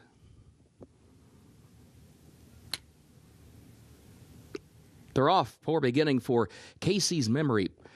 Casey's Memory broke absolute last. In the meantime, Like a Salt Shaker comes out for the lead with One Cool Dude. Now moving up between horses, and Shackelford Strong is there on the far outside. Up the backstretch they go. Like a Salt Shaker contesting the lead. One Cool Dude is right alongside of that one. And then Shackelford Strong backs away into third. 3 lengths off the front pair. And is followed by Whistle While You Mow, who's there down toward the inside as they enter the turn. Now, Caramel Chip is 5th. Caramel Chip is between horses in 5th, shifting lanes a bit toward the outside. 5 lengths from the front. Junior Bug is in 6th, Outwork in his 7th. Risk Profile is 8th. Ready Pursuit 9th. And Casey's Memory, last of the 10. 22.45 seconds was the time for the opening quarter. Around the far turn, Like a Salt Shaker is the leader. One Cool Dude is 2nd. Half length separating the top 2. A gap of 3 more lengths. Shackelford Strong 3rd. Caramel Chip is 4th.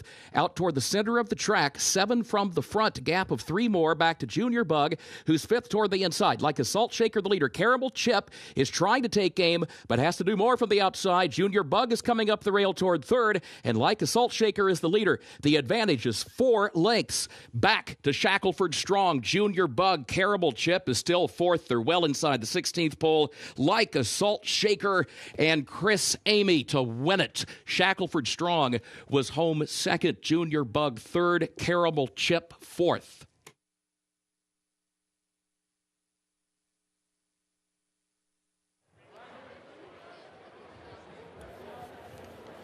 Well, we thought he'd go from the inside Like a Salt Shaker, Chris Amy in the saddle, and he was able to shake loose at a point pretty early in this race. And for Caramel Chip, it felt like Irad was just waiting to make his move, but he never really picked it up as he was pretty far back as they were coming around the far turn towards the quarter pole. Yeah, he just got a little flat on the turn, and the horses got away from him. But, boy, Like a Salt Shaker was pretty strong through solid enough pace on the front end and just keeps on going. Got to have admiration for these old war horses that show up every time. The 10 made up some ground, too, toward the end at 8-1 for a nice price. So we're going to see some good payoffs in this one.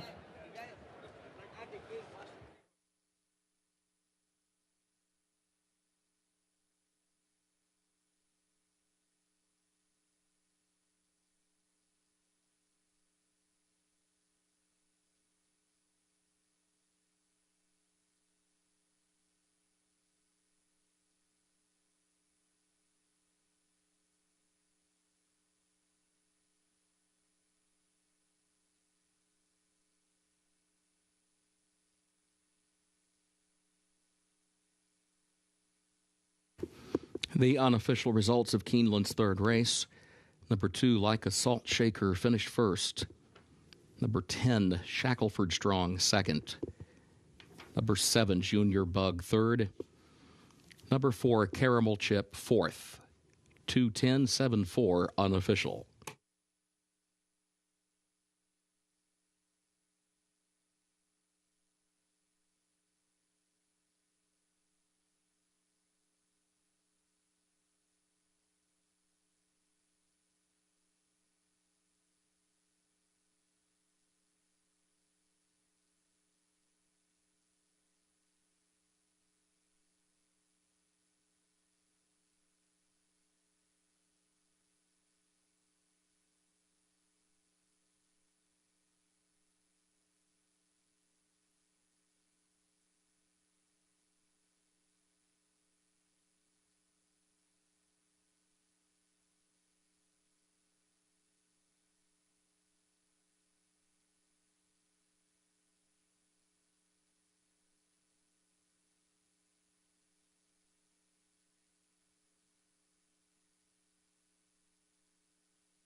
In the winner's circle for Keeneland's third race, the unofficial winner, number 2, Like a Salt Shaker, owned by Marsico Brothers Racing, Jonathan Marsico, Louis Marsico Jr., Louis Marsico III, and Michael Marsico, trained by Brittany Vandenberg, Chris Amy, the jockey. The results are now official. Like a Salt Shaker, 5-year-old gelded son of Peace and Justice, out of With Sprinkles by Harlan's Holiday, bred in Pennsylvania by Glenn Brock, LLC. 7 furlongs, 1 minute 23.37 seconds.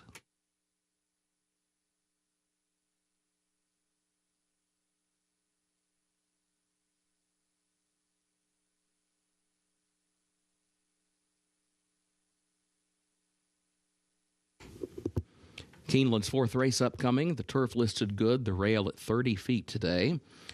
Race 4 will start the late pick 5. It also begins the Keeneland Turf pick 3, made up of races 4, 6, and 8, in addition to the rolling pick 3s and rolling doubles. In the fourth race, scratch the 4, High Fashion Kate. Also scratch 9, Just Prada. And scratch 13, Sea Dancer, as well as 16, Floribunda. A reminder, Irad Ortiz Jr. rides number 3, Killshave Beauty. Irad Ortiz Jr. on the 3, Killshave Beauty. 14 and 15 both draw in Torino and Show Me the Candy. A reminder, Luis Saez rides 15, Show Me the Candy.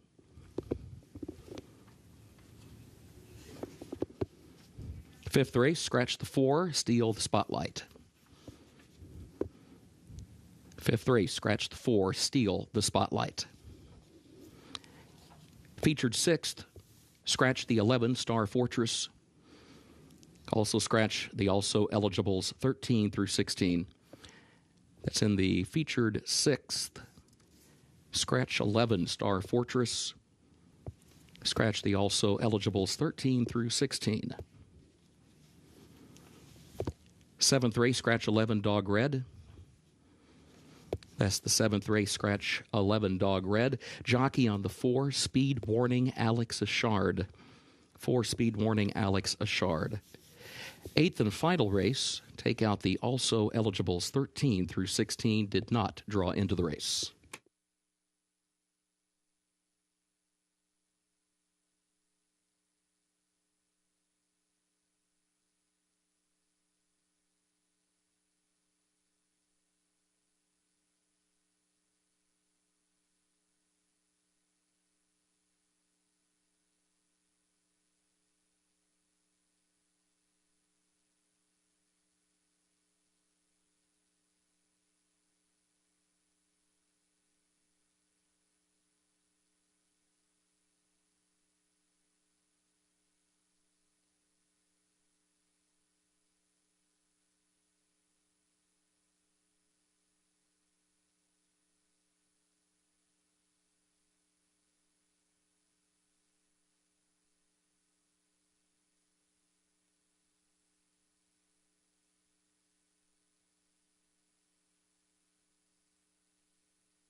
Race number 4 does begin the $3 Keeneland Turf Pick 3, races 4, 6, and 8. So that will take you through the end of this card on an 8-race card. This is a phenomenal race coming up. The 8 is the 2-1 favorite right now, Pendulum for Godolphin and Brendan Walsh. I'm going to I'm a Mess, the number 1 horse for Dixiana Farms, a homebred from that really nice broodmare, Julia Tuttle. She was a stakes winner during her racing day. She's the mother of Tom's d'Etat, the Grade 1 winner, and she herself was all turf. She was a stakes winner on turf. So the pedigree's there. She's by an American Pharoah. We've seen crossover from dirt to turf plenty of times in the several crops from American Pharoah so far.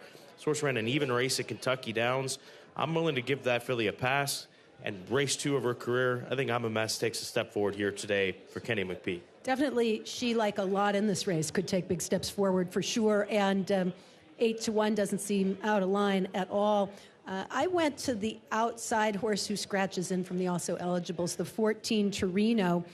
Does have that kind of a difficult post to overcome, but comes in off a second place finish at Kentucky Downs in a race that she seemed to be like just wanting some more ground. She was able to show speed, and it was a pretty heated pace, but I don't think that's how she wants to run. I really think that she's a filly that wants to be able to settle, get her feet underneath her, and go on with it. She's by Cantharos, who is the son of Lionheart out of an Unbridled Song mare, so you would think that she has propensity to stretch out. And the way Kelsey Danner's horses in general have performed, Torino really has to be respected in here. Definitely a must-use on your Turf Pick 3 tickets. Yeah, I've got her in my 3rd spot, and looking at the stats in the first week of racing, a lot of horses on the turf won from outside draws. Now, the rail is set at 30 feet, so that does make things a little bit different today, but Torino, your top choice, my 3rd choice, great price, 10-1. Let's go to the number 10 horse. Speaking of another good price, Fun Loving for G. Watts Humphrey Jr. This is a G. Watts Humphrey Jr. homebred, Vicky Oliver conditions. The debut effort was better than the second start, but it was also at Ellis versus Kentucky Downs. So back to a conventional turf course setup. I think 12-1 is worth a shot in here. This is a filly that has a world of talent, as far as a world of pedigree, I should say. And I don't know that we've seen even the best from her yet. Even that debut is good enough to win this race. That's why I like her in this race. She's by Constitution from the Empire Maker First Stamp Frivolous, who was a stakes winner, and she's been a very good broodmare so far. One thing about her, she has not gotten out of the gate well in her last 2 starts, in her only 2 starts. If she learns how to get out of the gate and have a little position, she really is going to be very tough to contend with. For my second choice, the 2, Winsome Beauty for Mark Casse was interesting. 2 races at Ellis Park, sprint, then a route. Improved dramatically with the route, just missed by half a length. I think she's going in the right direction. Makes a lot of sense as she trims back the distance a little bit. She's worked really well since that last start. Inside post position, I think, would be a real advantage here with the rail 30 feet out, and she will be, I believe, in that first tier of horses. And then I rounded out with the 8, Pendulum, a second-time starter for Brendan Walsh, who ran a very respectable 3rd on debut at Kentucky Downs, going 7 furlongs. That plays a little bit more similar to the mile distance today, so I'm not worried about fitness or conditioning. Brendan Walsh's horses tend to run very well, 15% winners with his second-time starters, so I think Pendulum makes a lot of sense in here. The bettors do as well. She's currently the 5-2 favorite. I'm a little surprised at that, but not shocked given the connections and that nice effort underneath her belt. A lot of great wagering options and opportunities, beginning with race number 4. Once again, the $3 Keeneland Turf Pick 3 begins here. It's races 4, 6, and 8. That paid over $1,800 for that $3 minimum wager on Sunday. And then this race also begins the late pick 5 with just wonderful betting races to come, including this one. As you can see, a very wide open race and a good race to get involved in. It's race number 4 at Keeneland Racecourse, less than 14 minutes to post. Turf listed as good for race number 4 for these 2-year-old fillies.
The horses are entering the track for Keeneland's fourth race, the Manister House Maiden Special Weight 2-year-old fillies 1 mile. Over the turf, listed good today, the rail at 30 feet. Double and pick 3 wagering, start of the late pick 5, start of the Keeneland turf pick 3, made up of races 4, 6, and 8. Scratch the 4, High Fashion Kate. Scratch the 9, Just Prada. Also scratch number 13, Sea Dancer. And scratch 16, Floribunda. A reminder, the 14 and the 15, Torino and Show Me the Candy, both draw into the race. A couple of jockey changes in this fourth event. Number 3, Killshave Beauty, Irad Ortiz Jr. 3, Killshave Beauty, Irad Ortiz Jr., the jockey. And the rider for the 15, Show Me the Candy, Luis Saez will ride.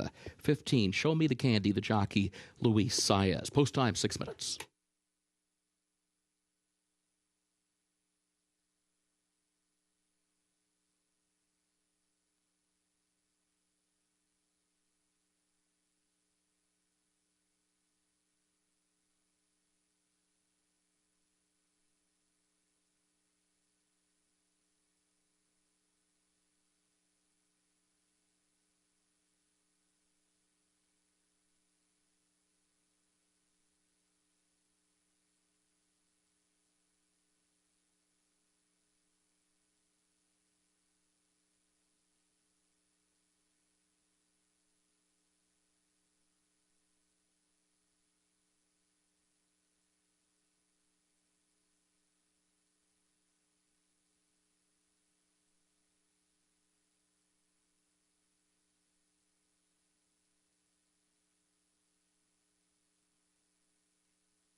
There's the one, I'm a Mess for Dixiana Farms, the half-sister to Tom's D'Etat, the Grade 1 winner. Loved how this horse looked. She was so professional in the paddock. She looks fit. She's very turfy-looking individual, and that race at Kentucky Downs, all she has to do is improve off of it, and she's going to be very tough in here. The 2, Winsome Beauty, is 8-1. Clocker pick, part of the Clocker report this morning on Today at Keeneland, and good price of 8-1. So do keep that in mind. Filly by Upstart, Keeneland sale grad from the September sale last year. Tracy Farmer purchasing for $150,000, and very fast workout coming in 46-3. I have the 2, Winsome Beauty, on my turf pick 3 ticket, and I think at that price you've got to include her. The 6, Colonial Rose, really full of herself in the paddock. If you could say, she was like a fire-breathing dragon. That, to me, I hope is a good sign as she tries the turf for the first time. Yeah, she's by constitution Scat Daddy Dam, so the turf on the dam side, and it would obviously surface from the top side as well, but certainly Scat Daddy on turf, you always look in that direction. Per Factor, the number 7 horse, currently sitting at odds of 22-1 with this Factor filly. Well, she's a big filly. Got the size to go the mile, and then maybe then some. First time on the turf, Cherie DeVoe is 12%, and though, again, she's quiet with her first-time starters, she just had a first-time starter run a huge runner-up performance, so don't completely leave this one out of the mix. And then Pendulum, still the favorite, 5-2 on the board right now. She looks fit and tight and ready to roll for Brendan Walsh and Godolphin. Would be hard to find one who looked better. She gets the pick of the paddock, and in terms of the post parade, very professional. Could kick off what could be a big weekend for Team Godolphin. Best of luck in the pick 6 as well as the $3 Keeneland Turf pick 3. Pick 6 pool right now. late pick 5, excuse me. This starts the late pick 5, over $165,000 in the pool, but also begins the $3 Keeneland Turf Pick 3 for races 4, 6, and 8.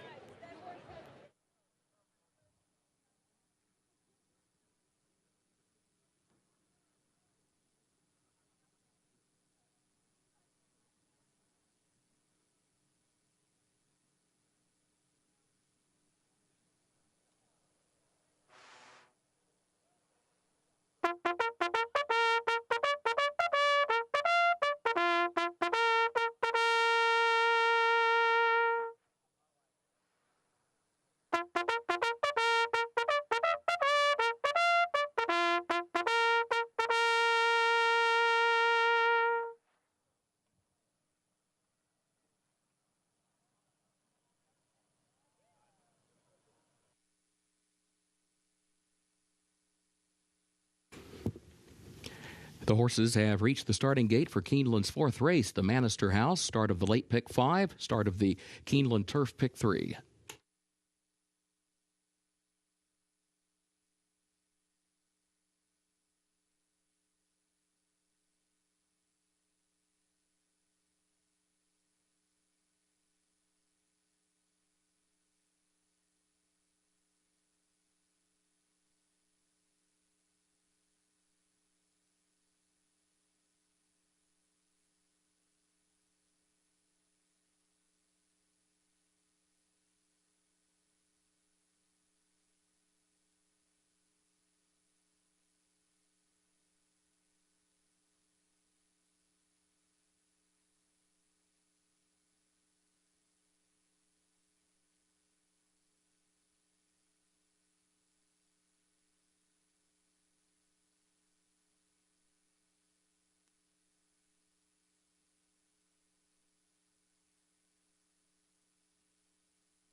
Moving into line, race 4.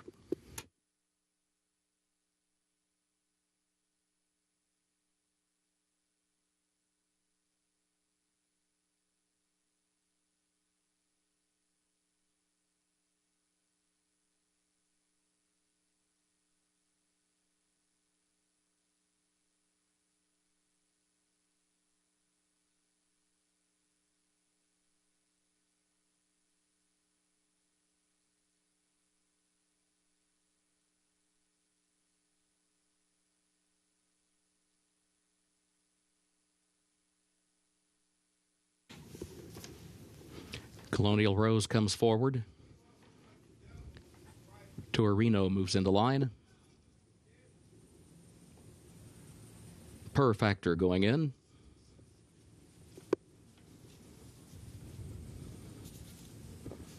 Show Me the Candy last to load. At the post. They're off.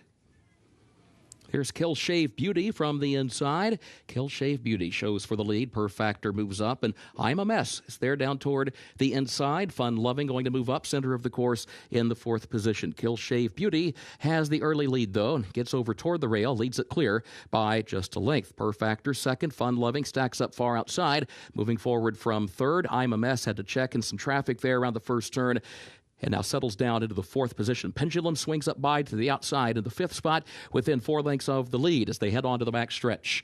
And then further back it is Torino, who travels outward from the rail in 6th. Marcia's 7th. Carina Nebula toward the outside is in 8th, running 9 lengths off the lead. And then Winsome Beauty is in the 10th position as they head for the far turn. Moves up now into 9th. Further back, Show Me the Candy is running along and now is in 10th position. Tries to move up from there at the entry to the far turn. Has a lot of running to do, 10 to 12 lengths from the front, though. And then Colonial Rose and maybe Magic, who's last. It was 23.1 for the quarter, 48.9 seconds for the first half mile. Kill Shave Beauty leading Fun Loving midway on the far turn. Per Factor is third. Pendulum is fourth on the outside and is still 5 lengths from the lead as they move by the quarter pole. And Kill Shave Beauty, the leader, with Per Factor trying to come up the rail. Now Kill Shave Beauty swings out toward the center of the course, clear with the lead, 4 lengths in front. Pendulum, then Torino, who runs late but still third, with a lot of running to do from there and not much time to do it because Kill Shave Beauty is kicking on for the finish. Kill Shave Beauty to pull the upset for Irad Ortiz Jr. Pendulum was home second, and then it was Torino up for third.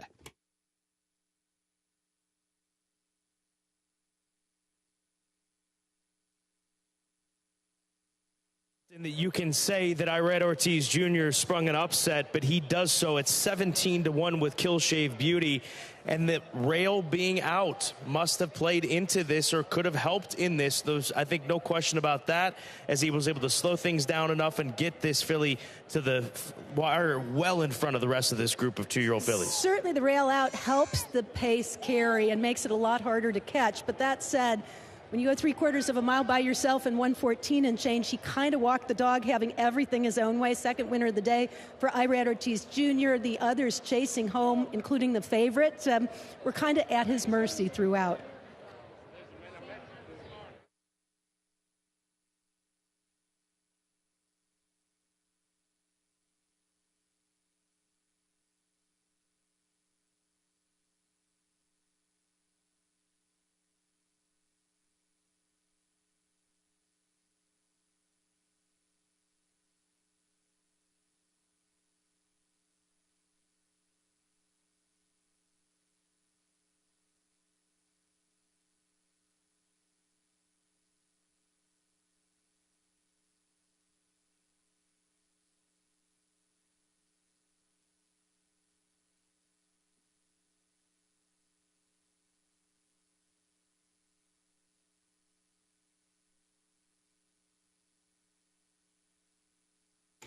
The unofficial results of Keeneland's fourth race: number 3, Kill Shave Beauty, was first. Number 8, Pendulum, was second. Number 14, Torino, third. And number 1, I'm a Mess, fourth. 3, 8, 14, 1, unofficial.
In the winner's circle for Keeneland's fourth race, the Manister House, the unofficial winner, number 3, Kill Shave Beauty, owned by Kill Shave native Neil Jones, trained by Andrew McKeever. The jockey, Irad Ortiz Jr., for his second win on the card.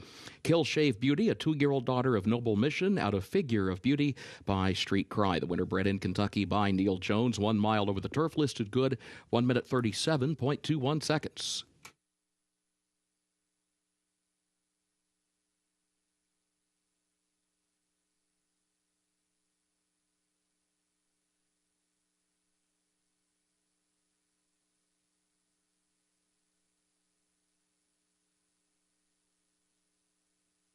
Results of the fourth race official. 3-8-14-1, the official results.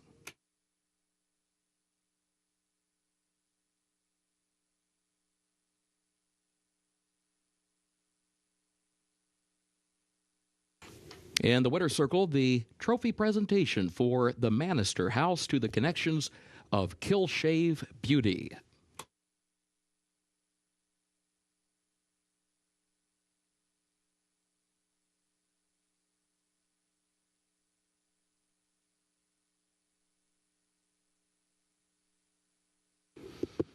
Keeneland's fifth race upcoming, double and pick 3 wagering start of the late pick 4. Main track is fast, turf good.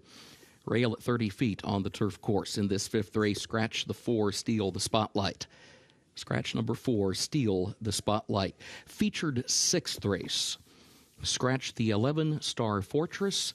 Also scratch the also eligibles 13 through 16. That's in the featured sixth race. Scratch number 11, Star Fortress, also scratch numbers 13 through 16. Seventh race, scratch the 11, Dog Red.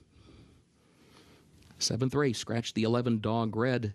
The jockey for the 4, Speed Warning, Alex Ashard. 4, Speed Warning, the jockey, Alex Ashard.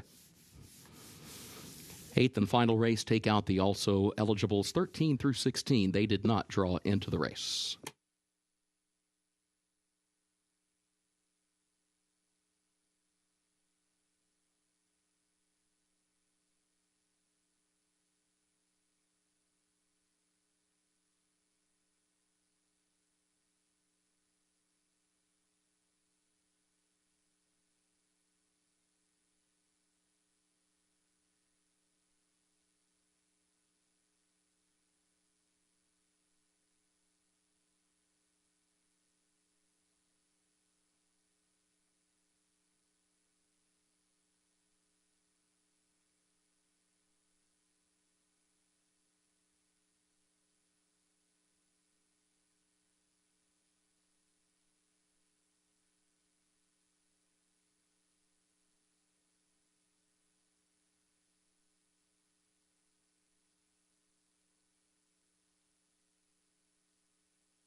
Race number 5 started the late pick 4, 8 races today here at Keeneland Racecourse. Race 5, a 6-furlong sprint, 40,000 claimers, non-winners of 2 lifetime.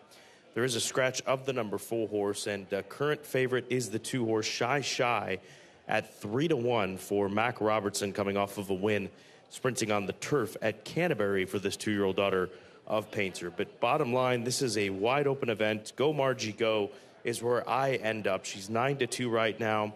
She didn't handle the grass course last time out. She broke her maiden on debut going 5/8 of a mile on dirt at Hawthorne back in August. So back on dirt, back sprinting, and showing up for 40 looks to be the right spot for her. I'll take a swing with her with Jay Love in the saddle for Larry Ravelli. Go Margie Go.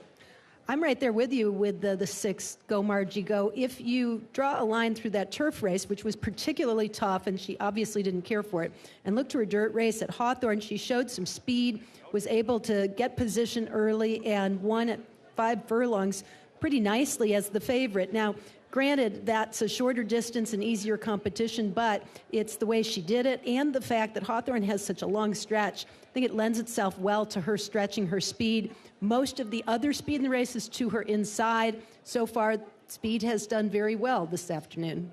Shy Shy, the number 2 horse, it's easy to see why she's getting attention, and it's easy to give her attention because she's run 3 times. She's run well each and every step of the way over the course of her career, and she's was a winner last time out moving over to grass. And I don't necessarily think that the grass moved her up all that much. I just think that she's a fast, young filly, and I like the aggressive spotting by Mac Robertson in here for 40,000. Yeah, she's improved quite a bit. This fits pretty nicely with her pattern. Mac's horses have all carried their form forward from Canterbury, so I certainly think that Shy Shy, and based on the fact that she got a nod from the clocker, makes me think that she is very live in here. That might be part of the reason she's the 3-1 favorite. I put her third with the edge to the 7 for the second spot. That's Adios Muchachas, who is currently on the board at 5-1.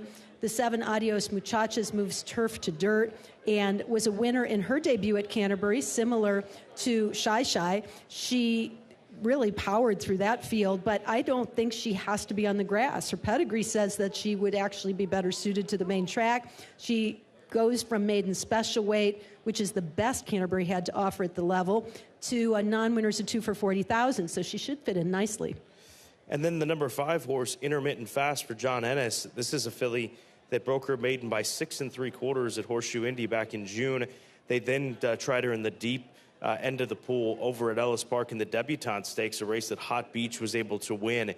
She did show speed that day. So this filly showed speed that day in the Debutante back in mid-August at Ellis Park. So she's showing up for 40 here today on the big drop down in class, 4-1, another one to make a case for in a race that it's easy to make a case for at least a handful of them. It's interesting how all the speed, including Intermittent Fast, is stacked from the 6 post position inward, with the stalkers, primarily the 8, Too Fast for You, the 9 Afterneath, and the 10 Little Sass to the outside. Should shape up nicely for everyone with no excuses. Race number 5, 13 minutes to post. This will be conducted on the fast main track, 6 furlongs for 2-year-old fillies, non-winners of 2 lifetime, 40,000 claimers, $52,000 purse, and start of the late pick 4 Keeneland.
Horses are entering the track for Keeneland's 5th race.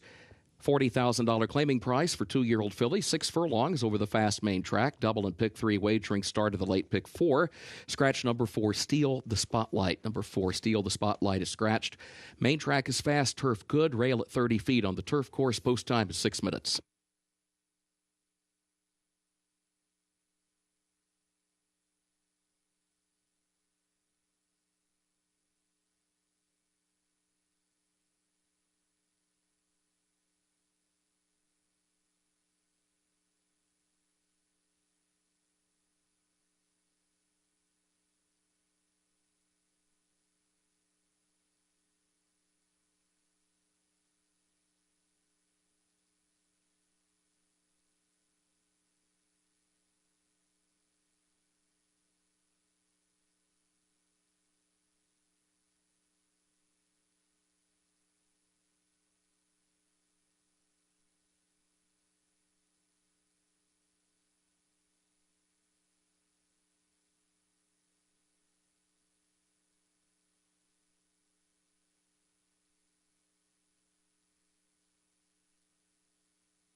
There's intermittent fast warming up to the pony. The number 5 horse, Tyler Hurd, in the saddle for John Ennis, coming out of that difficult stakes race at Ellis Park 2 months ago.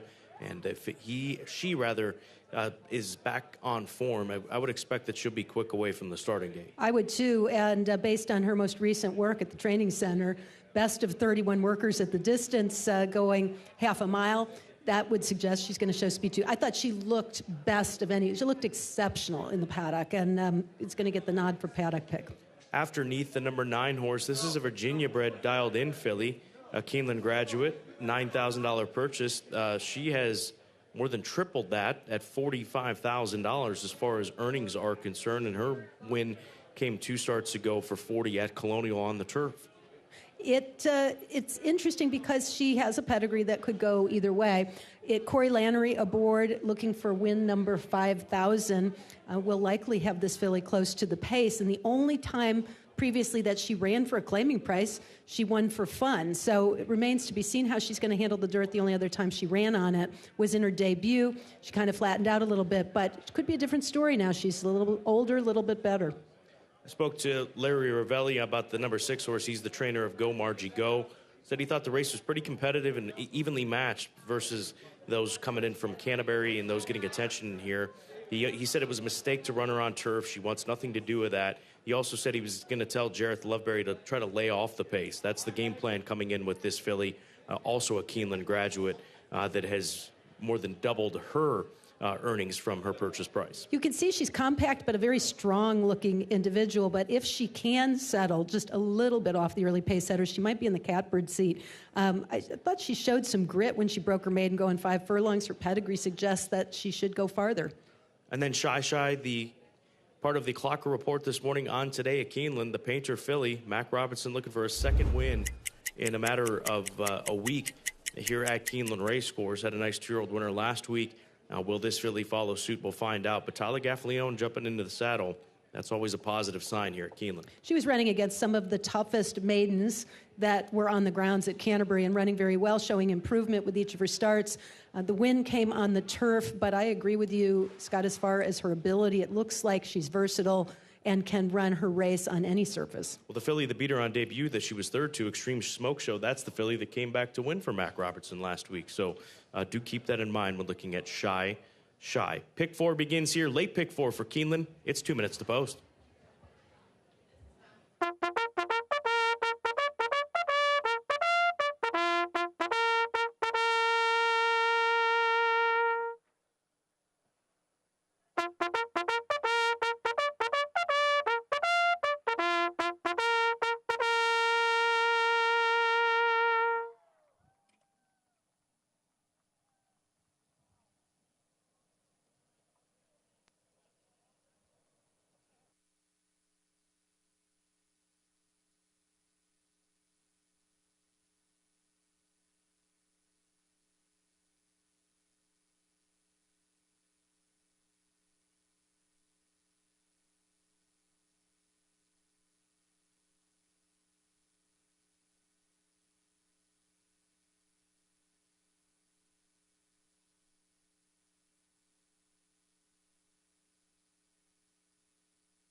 Horses have reached the starting gate for Keeneland's 5th race, start of the late pick 4.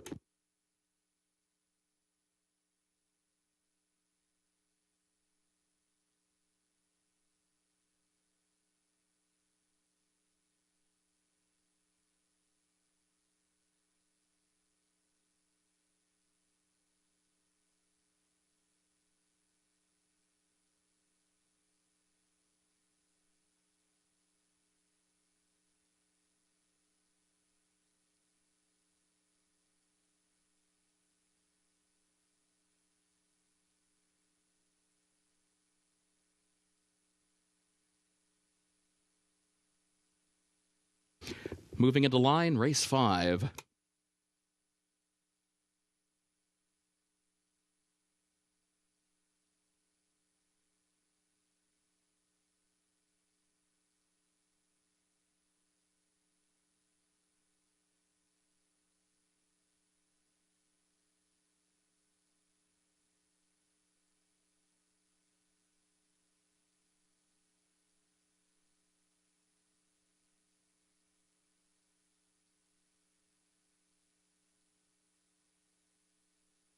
Too Fast for You moves into line, now back on track, approaches the starting gate. Afterneath moves in.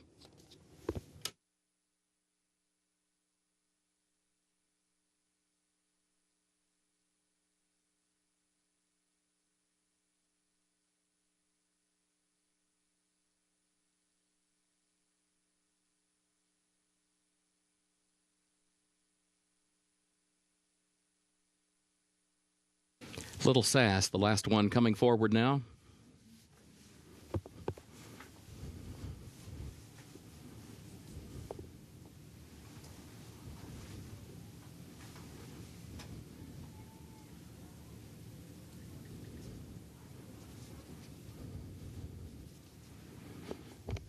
Moves on the line. They are at the post. They're off. Slow start for Adios Muchachos. There goes Intermittent Fast right out for the early lead. Little Sass comes away up close as well. And now Wild Bout Hillary moves up. Wild Bout Hillary moves up to challenge Intermittent Fast for the lead. Little Sass is in third. Shy is fourth down toward the inside. 3, now 4 lengths from that front pair heading on to the far turn. Too Fast for You, fifth between horses. Afterneath moves wide from sixth. 4 from the front onto the turn. Back on track is in the 7th position. And then further back, Go Margie Go. And Adios Muchachos, the distant trailer. 22.6 seconds the time for the opening quarter. Little Sass moves up outside of Intermittent Fast. Wild Bout Hillary is there to the inside. Top 3 separated by a half length. Quarter mile to go. They turn for home. And then a gap of 4 more lengths to back on track. Shy is in 5th. Intermittent Fast is the leader and has the lead now out to 3.5 lengths. Coming to the 8th pole. Little Sass is in 2nd. Back on track is 3rd down toward the inside. Into the final furlong, though, Intermittent Fast opening up with every stride. Intermittent Fast by 5, 6, 7 lengths past the 16th pole for Tyler Hurd. Intermittent Fast is in front. Intermittent Fast to win it.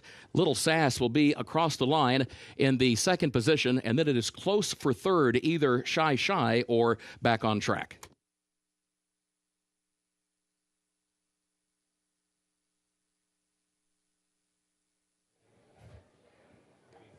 Well, she was a bit of a handful as they straightened for home, Intermittent Fast, but he was able to keep her straight, Tyler Hurd, and she had this field put away. The 10 and the 3 are the nearest to her at this point in time, and it's going to stay that way. But in the end, she just had too much separation for anything to go wrong for this filly as she went inside the final 8th. Game plan kind of changed when the 6 Go Marge Go and the 7 Adios Muchachas were nowhere in the early stages of the race, but Intermittent Fast still had to work to maintain the advantage toward the front. By the time they got to the stretch, though, she was going strong here. Tyler getting a nice victory with the 10 Little Sass, and then a very close photo between the 2 Shy Shy and the 3 Back on Track for the show.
Unofficial results of Keeneland's 5th race. Number 5, Intermittent Fast, was first. The 10, Little Sass, was second. Number 3, Back on Track, third. The 2, Shy Shy, fourth. 5-10-3-2, unofficial.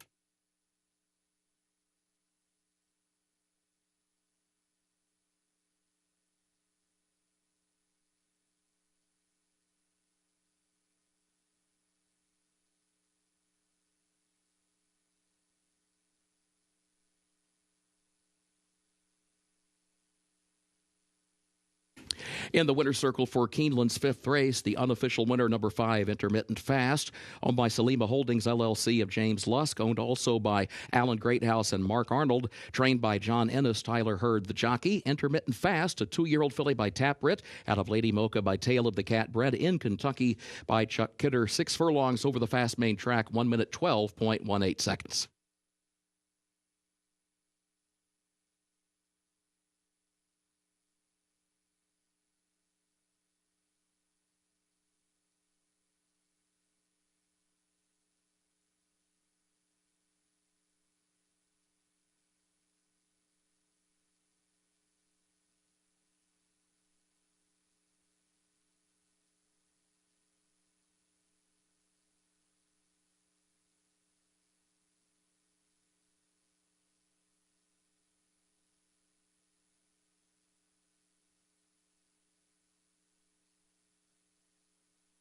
Results are official for Keeneland's 5th race, 5-10-3-2. The results are official. Keeneland's 6th race upcoming, double and pick 3 wagering starts the last of the day's rolling pick 3s. The featured 6th, the turf is listed good, the rail at 30 feet. Scratch the 11-star Fortress. Also scratch the also eligibles 13 through 16. Again, scratch the 11-star Fortress and also scratch the also eligibles 13 through 16. The 7th race, scratch the 11 Dog Red. That's the 7th race, scratch the 11 Dog Red. Jockey for the 4 Speed Warning will be Alex Ashard. 4 Speed Warning, Alex Ashard. 8th and final race, take out the also eligibles 13 through 16. They did not draw into the race.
Race number 6, our featured event, first level allowance condition, 1 mile on the good listed turf course.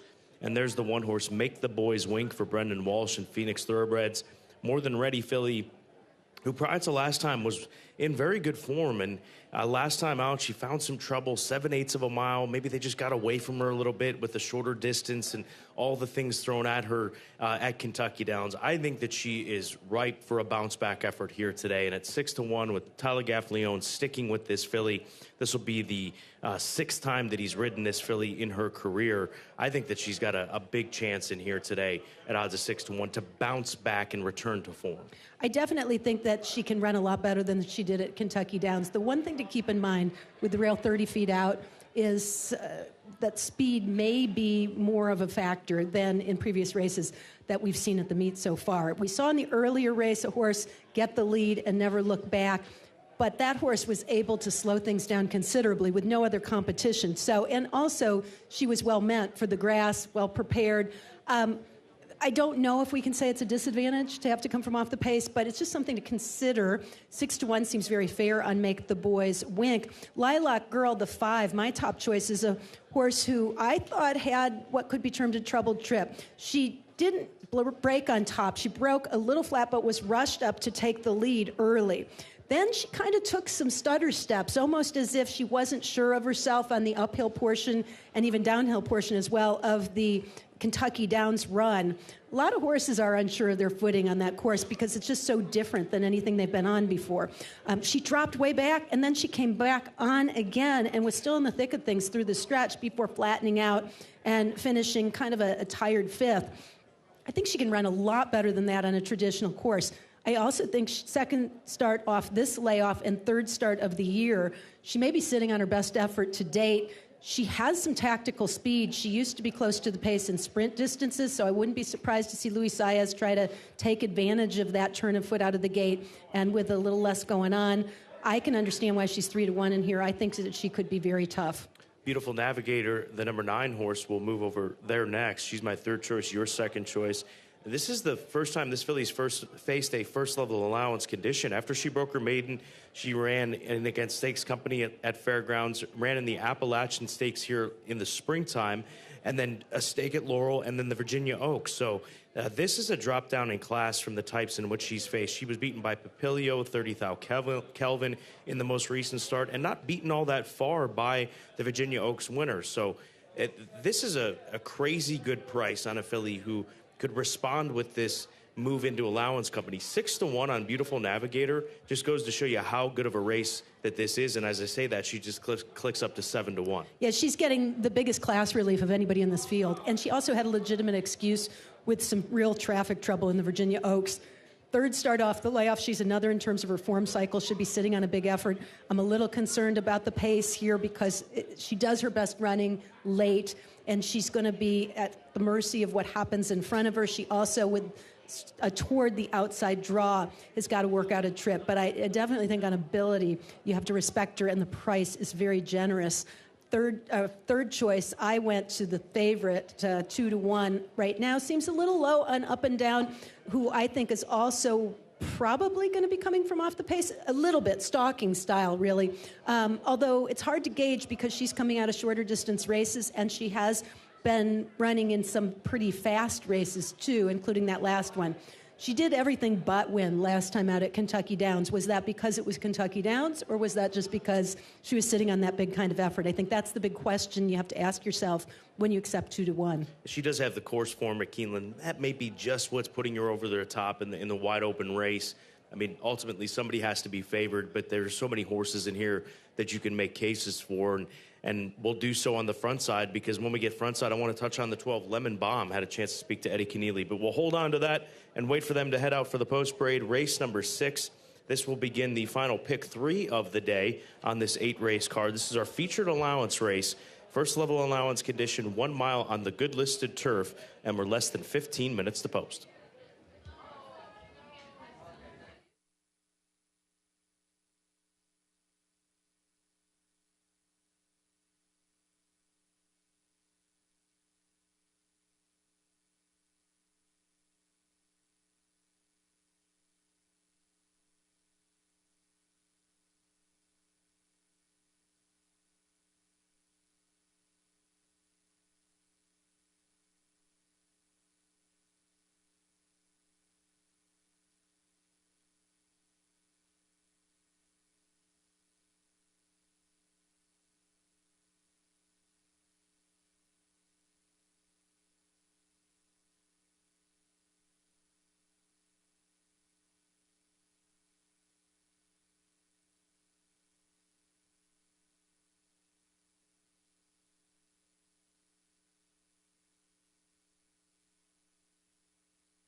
The horses are entering the track for Keeneland's featured 6th, the Hidden Brook.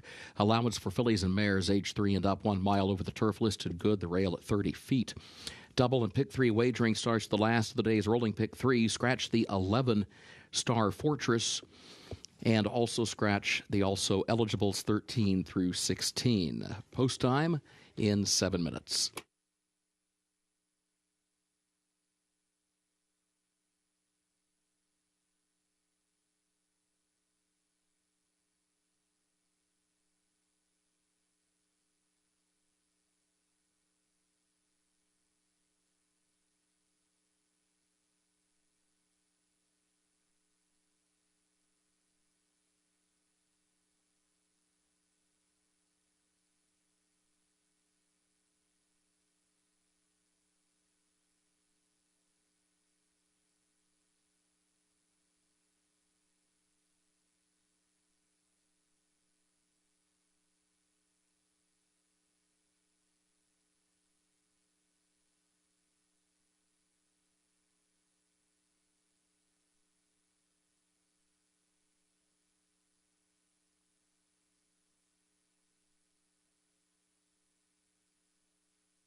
Promised more info on Lemon Bomb, the number 12 horse with Irad Ortiz Jr. looking for the hat trick. Now, he went wire to wire. Irad did in the previous turf race with the rails out 30 feet today, slowed things down. This affiliate that's got some early speed.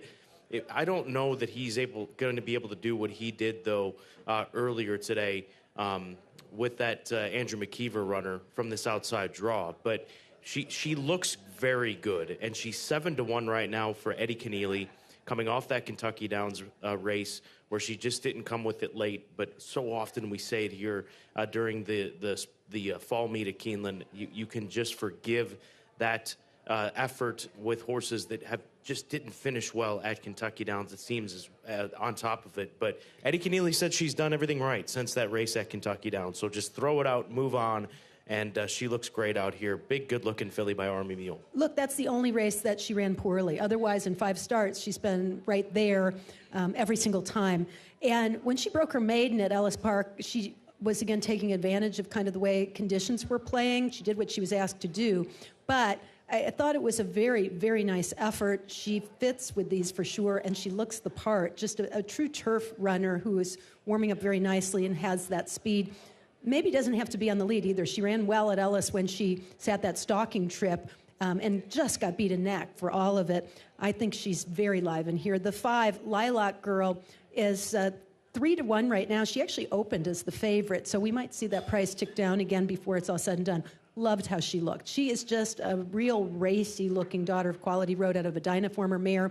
If you wanted a picture of what a turf horse kind of looks like, a little bit lankier, rangier, scopier type of horse, that is what Lilac Girl is. And I like the energy level. I actually thought she looked brighter than she did at Kentucky Downs. Maybe she's just a little bit happier to be here at Keeneland. And she's actually the favorite by just really not much money in the double will pays. And as well as she's a clear favorite in the pick 3. It's amazing how the pick 3 will pays always seem to be just so spot on. She's returning $96 in this latest pick 3 payoff to $187 to the number 3 horse. So that's a big swing. Doubles are close, pick 3 not close. She's the favorite in the pick 3 Will Pace. I think you're going to see her price tick down once they get out of the gate. The 6, Whiskey Lullaby, is right now 14-1, a big price for Robertina Diodoro and Ken Ramsey. They reached in and claimed this one for $40,000. They've had a lot of success with their horses. Ken Ramsey has off the claim, and Diodoro, of course, plays the claiming game really well. If you're looking for speed, if you're just going to play that angle, this horse probably makes the most sense of any. Comes off a win at Saratoga where she broke her maiden, and she's trained really well since then. I don't think it's a secret what the tactics will be. 2 minutes to post.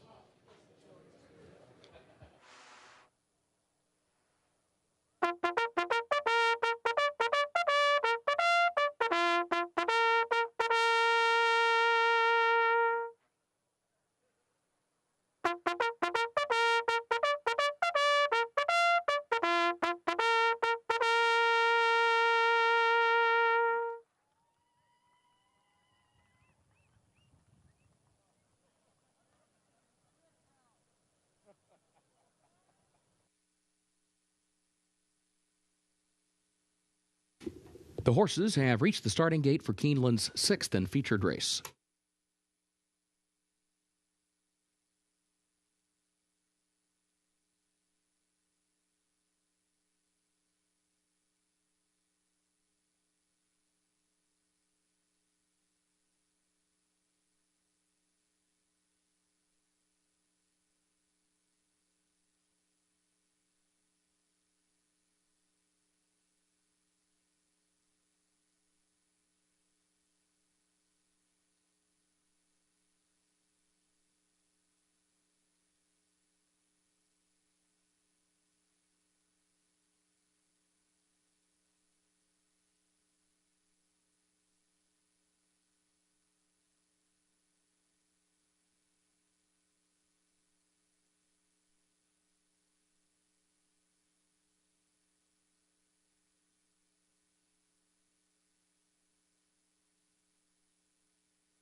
Moving into line, race 6.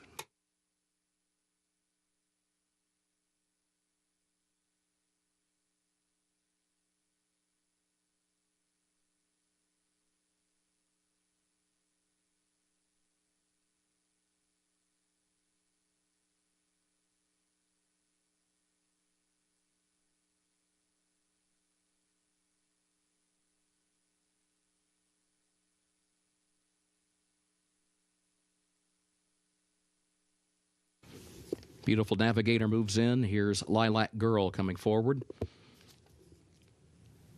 Saki into line. Lemon Bomb, the last one.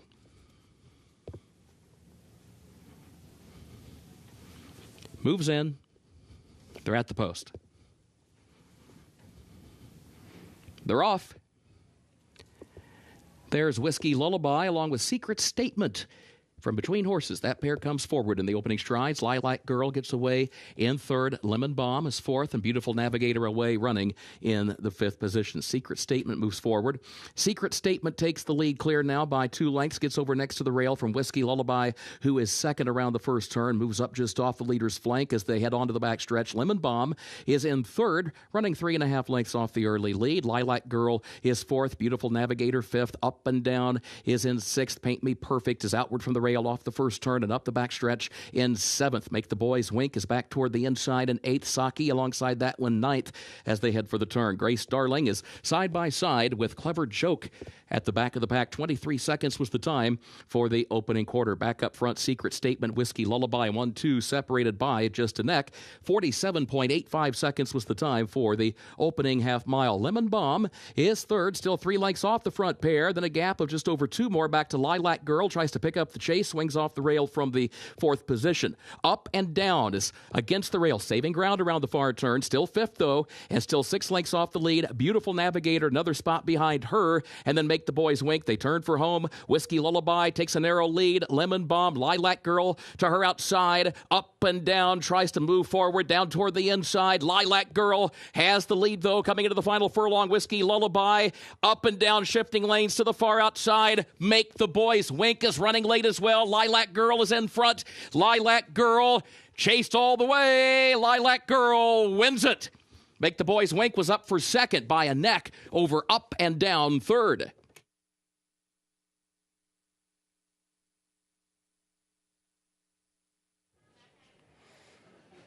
Well, she pinned her ears back in the white and green of Augustin stable for Mr. George Strawbridge, and she was very good today. Lilac Girl finishing strong under Luis Saez. She'll clear the horses to her inside, then move in a little bit. The 1 and 3 are going to carry their momentum with each other down to the wire and come up just short. It's 1 over the 3 for the second money, but clear winner by Lilac Girl, the quality road mare. Just a very different type of trip today under Luis Saez, and 3-2. She gets pounded at the end. With that one, Make the Boys Wink, maybe just a little unlucky as far as her trip was concerned. She does get up for the place.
The unofficial results of Keeneland's 6th race, number 5, Lilac Girl first.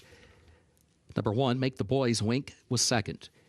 Number 3, Up and Down third.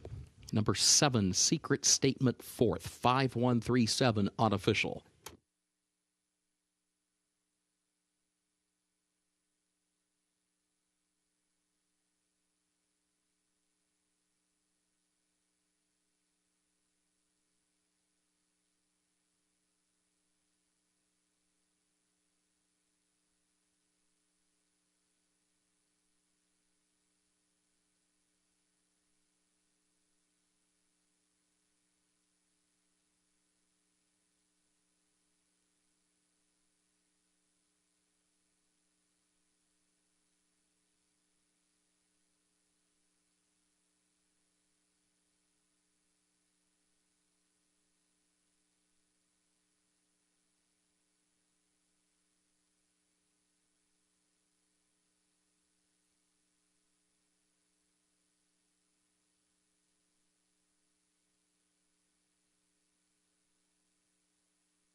And the winner circle for Keeneland's featured 6th race, the Hidden Brook, the unofficial winner, number 5, Lilac Girl, owned by the Augustin stable of George Strawbridge Jr., trained by Jonathan Thomas, the jockey Luis Saez.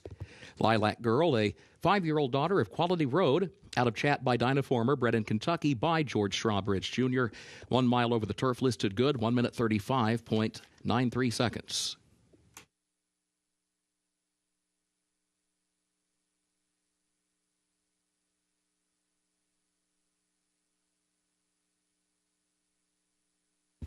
Results are official for Keeneland's 6th race, 5137 official.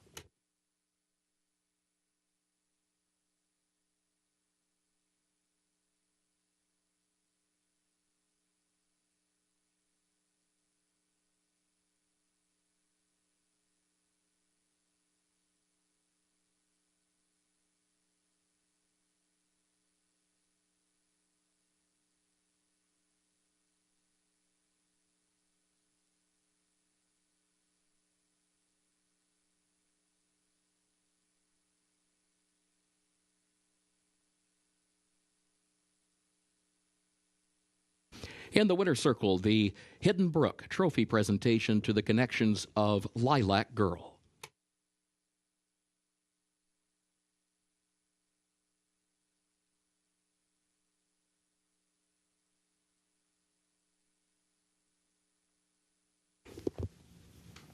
Keeneland's 7th race upcoming. Scratch the 11, Dog Red. Again, scratch the 11, Dog Red. Jockey for the 4, Speed Warning, will be Alex Ashard. 4, Speed Warning, Alex Ashard. 8th and final race. Take out the also eligibles, 13 through 16. They did not draw into the race.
The number 5 horse, Inexorable, opens up as the favorite for Steve Asmussen, who will be leaning on his son, Keith James Asmussen, in the saddle here in just 17 minutes' time. I'm going to the 2-horse Fighter Town. I had a feeling that he'd be a good price. I didn't think he'd be this big of a price, though. He just went from 11-1 down to 9-1 for trainer Ingrid Mason and Muddy Water Stables. He's won his last 2. They claimed him last time out. He moves up in class. But I think that the first wire finish and his tactical speed and the inside draw that he has, he's got a big look in here at 9-1. Love the price, like this horse a lot. Yeah, inside speed. I used him for third in here, and I will say Ingrid Mason, though the stats don't tell the whole story for her off the claim, because historically she plays the claiming game very, very well. So Fighter Town, very interesting here with inside speed. The 1, Hurry Hurry, just to the inside, my top pick at 5-1.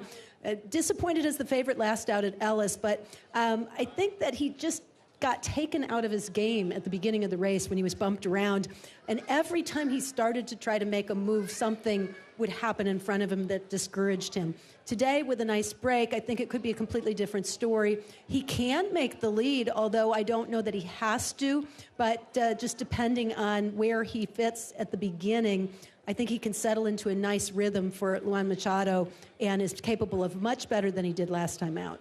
And I feel the same about 7 Flat, the number 3 horse. He had an outside post going a 1-turn mile. Those can be quicker run races. I think the 3 down on the inside here today, the Chestnut Son of Flatter, can run a much better race. He looks beautiful out there, well turned out for owner William Sparks. He's a 2-time winner. He's run once in the past year at Keeneland, and that was a 5th-place finish in a 6-furlong sprint. So 2 turns, he looks beautiful down there, does the Chestnut 7 Flat. I'll take another price in my second selection here in this starter 30. For my second selection, I'm going to a 7-1 shot, the 10 Master Game. I don't love the post, but I don't think it'll matter for him because he does his best running late. He will have a little pace to run at, maybe not a lot of pace, that would be ideal, but he also doesn't have to drop as far out of it as he has on occasion. He is able to win around 2 turns pretty regularly, even though he's 0 for 3 at this particular mile and a 16th. He's run well in the past. Second start off the layoff, I think he needed the last in terms of fitness and conditioning, and I think is definitely part of the trifecta equation here. And then the number 8 horse, my third choice, 7-2, getting some attention for Rocket Ship Racing and Jeff Hiles. He's currently coming into this race off of a good run against the level. He was a winner in a first-level allowance condition, able to take advantage of the starter condition given his first 2 starts. And nobody claimed him. Obviously, he stays with the same connection. So this is a luxury to clear a first-level allowance condition, that big purse at Ellis Park, and still have the starter conditions in your back pocket to lean on. And why not? Because they are races in which you covet to have that eligibility, to have a horse eligible that is good, and that's exactly what they have here with this number 8 horse. Yeah, Brooke Smith's Rocket Ship Racing's been very generous. They are big supporters of the Backside Learning Center over across town in Louisville, and this horse makes a lot of sense. He's getting played as well right now at 7-2. Really hasn't done anything wrong in 3 starts, started from humble beginnings, but has developed and fits very nicely. He also, with his style, could get the Garden Trip with a stalking style just off the early pace setters. And once again, Corey Lannery, just 1 win away from 5,000 career victories. It's race number 7. They are saddled up and ready. 13 minutes to post to get those wagers in for the late daily double. A mile and a 16th, first wire finish here at Keeneland.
The horses are entering the track for Keeneland's 7th race. Starter allowance 3-year-olds adopt at a mile and a 16th over the fast main track. Race will finish in the short stretch at the first wire. Scratch the 11 Dog Red. Again, scratch 11 Dog Red. Jockey for the 4 Speed Warning, Alex Ashard. 4 Speed Warning, the jockey, Alex Ashard. Starts the last of the day's rolling doubles. Post time is 6 minutes.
Back front side with the number 2 horse, Fighter Town. Price continues to come down. He's now 6-1. It's my best angle of the day. Like this horse a lot in here. Ingrid Mason telling me that initially when they claimed this horse for $30,000,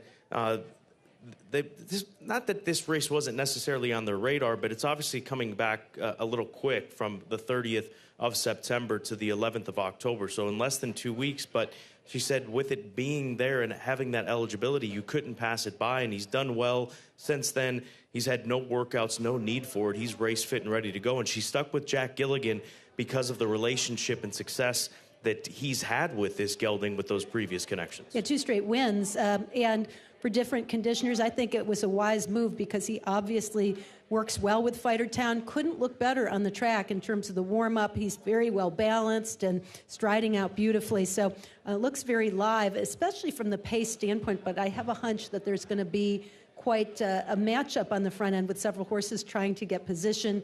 At least Fighter Town has that rail already. Let's go to the 6 horse at 5-1. Madison Loves Duke. Now, he's the second choice in the Will Pays, the Pick 3 Will Pays. So he's actually ahead of the number 8 horse when it comes to the Pick 3, but he's 5-1 right now. And this is another one to keep an eye on, see if that late action comes into the win polls. I wouldn't be surprised if it does, and especially because he looks really good on the track. He is, when he walked out of the paddock, he's not the biggest horse in the world, but he reminded me as far as attitude and kind of expression and the way he was just moving, trucking on out there, of his sire, Run Happy. He's moving turf to dirt and actually ran a respectable 3rd, but I think he could turn out to be a very nice claim for $30,000. Fits really well at the level, has been very consistent. His previous race at Keeneland was solid, and to me, he could be sitting in the garden spot just off the early pace. 2 minutes to post. Race 7, start of the late double.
The horses have reached the starting gate for Keeneland's 7th race.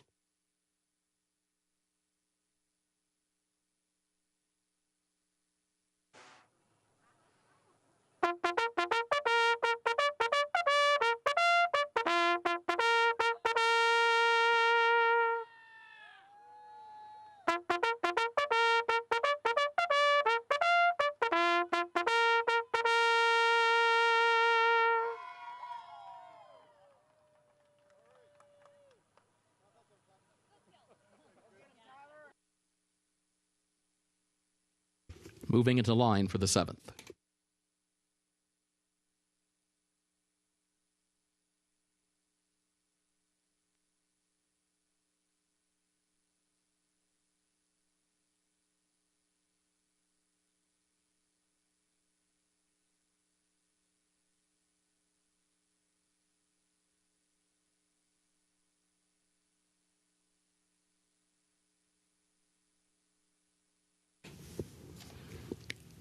Sant'Antimo moves into line. Speed warning.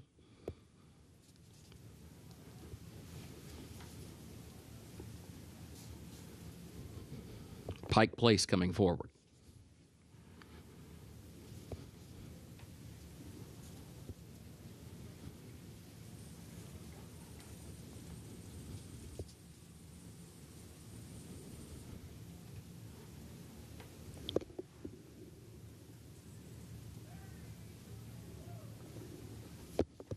Inexorable moves in.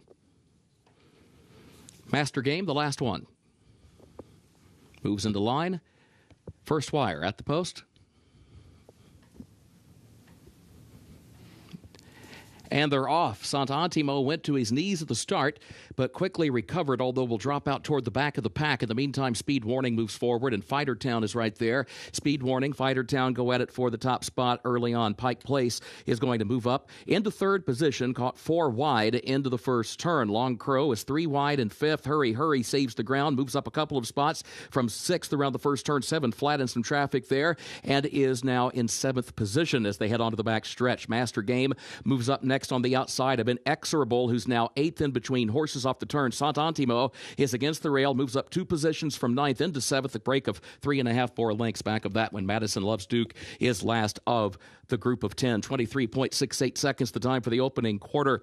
Back up front, Speed Warning shows the way. Speed Warning leading Hurry Hurry, who continues to move up the rail into the 2nd position. Pike Place is a wide 3rd, and Fighter Town is now moving up between horses. Here's Fighter Town, 4th to 3rd to 2nd to challenge for the lead. Hurry Hurry moves to his inside. So Hurry Hurry, Fighter Town, they move as a team around the outside of Speed Warning, and then Pike Place, who's 4th. It was 47.87 seconds for that first half mile. Sant'Antimo is against the rail, up within 5 lengths of the lead in the 5th position. Master Game is toward the outside in 6th, but the leader is Hurry Hurry from Fighter Town. A length separates the top 2 past the quarter pole. Pike Place 3rd. Sant'Antimo is 4th toward the inside, still 6 from the lead. Hurry Hurry into the short stretch, has the lead. Hurry Hurry leads it by 2.5, 3 lengths from Fighter Town in 2nd. Master Game is 3rd. Sant'Antimo is 4th. It is Hurry Hurry. Master Game is 2nd, 5 lengths away, though. Hurry Hurry. Luan Machado aboard. Hurry Hurry to win it. Master Game did rally up in time to grab 2nd. It's going to be close for that 3rd spot, either Sant'Antimo or Fighter Town for 3rd.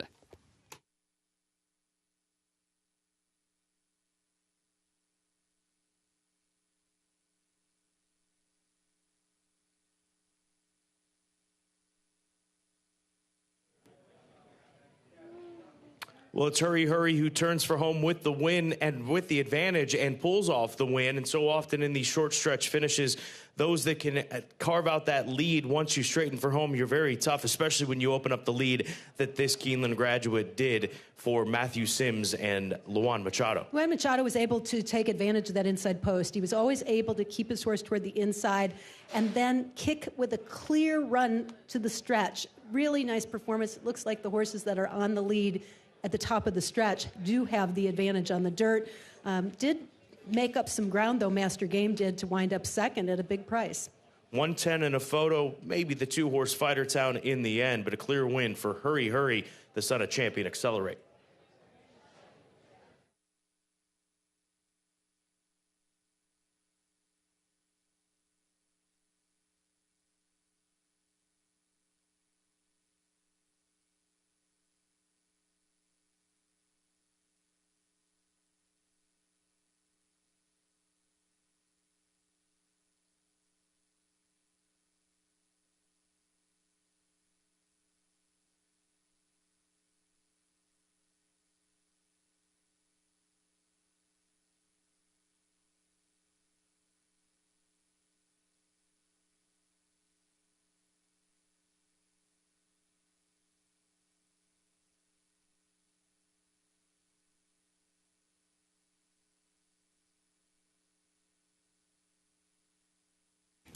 The unofficial results of race 7 at Keeneland. Number 1, Hurry Hurry, was first.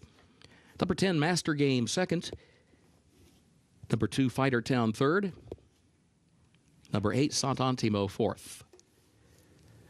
110-28 unofficial.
In the winner's circle for Keeneland's 7th race, the unofficial winner, number 1, Hurry Hurry, owned by Steve Robbins, trained by Matthew Sims. Luan Machado, the winning jockey. Hurry Hurry, a 3-year-old son of Accelerate out of Grassy Nelly by Belong to Me.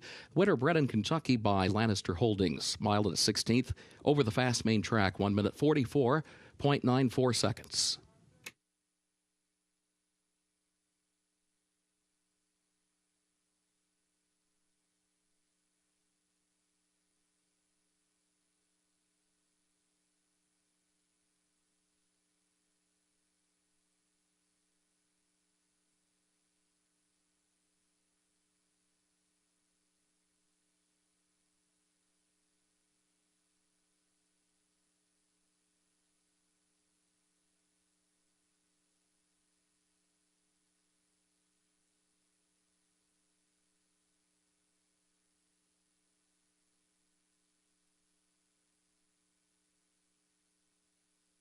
Results of race 7 official.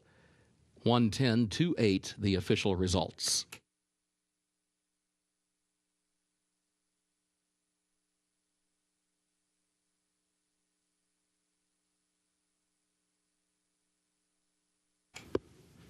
Keeneland's 8th and final race upcoming. Turf listed good, rail at 30 feet. Take out the also eligibles 13 through 16.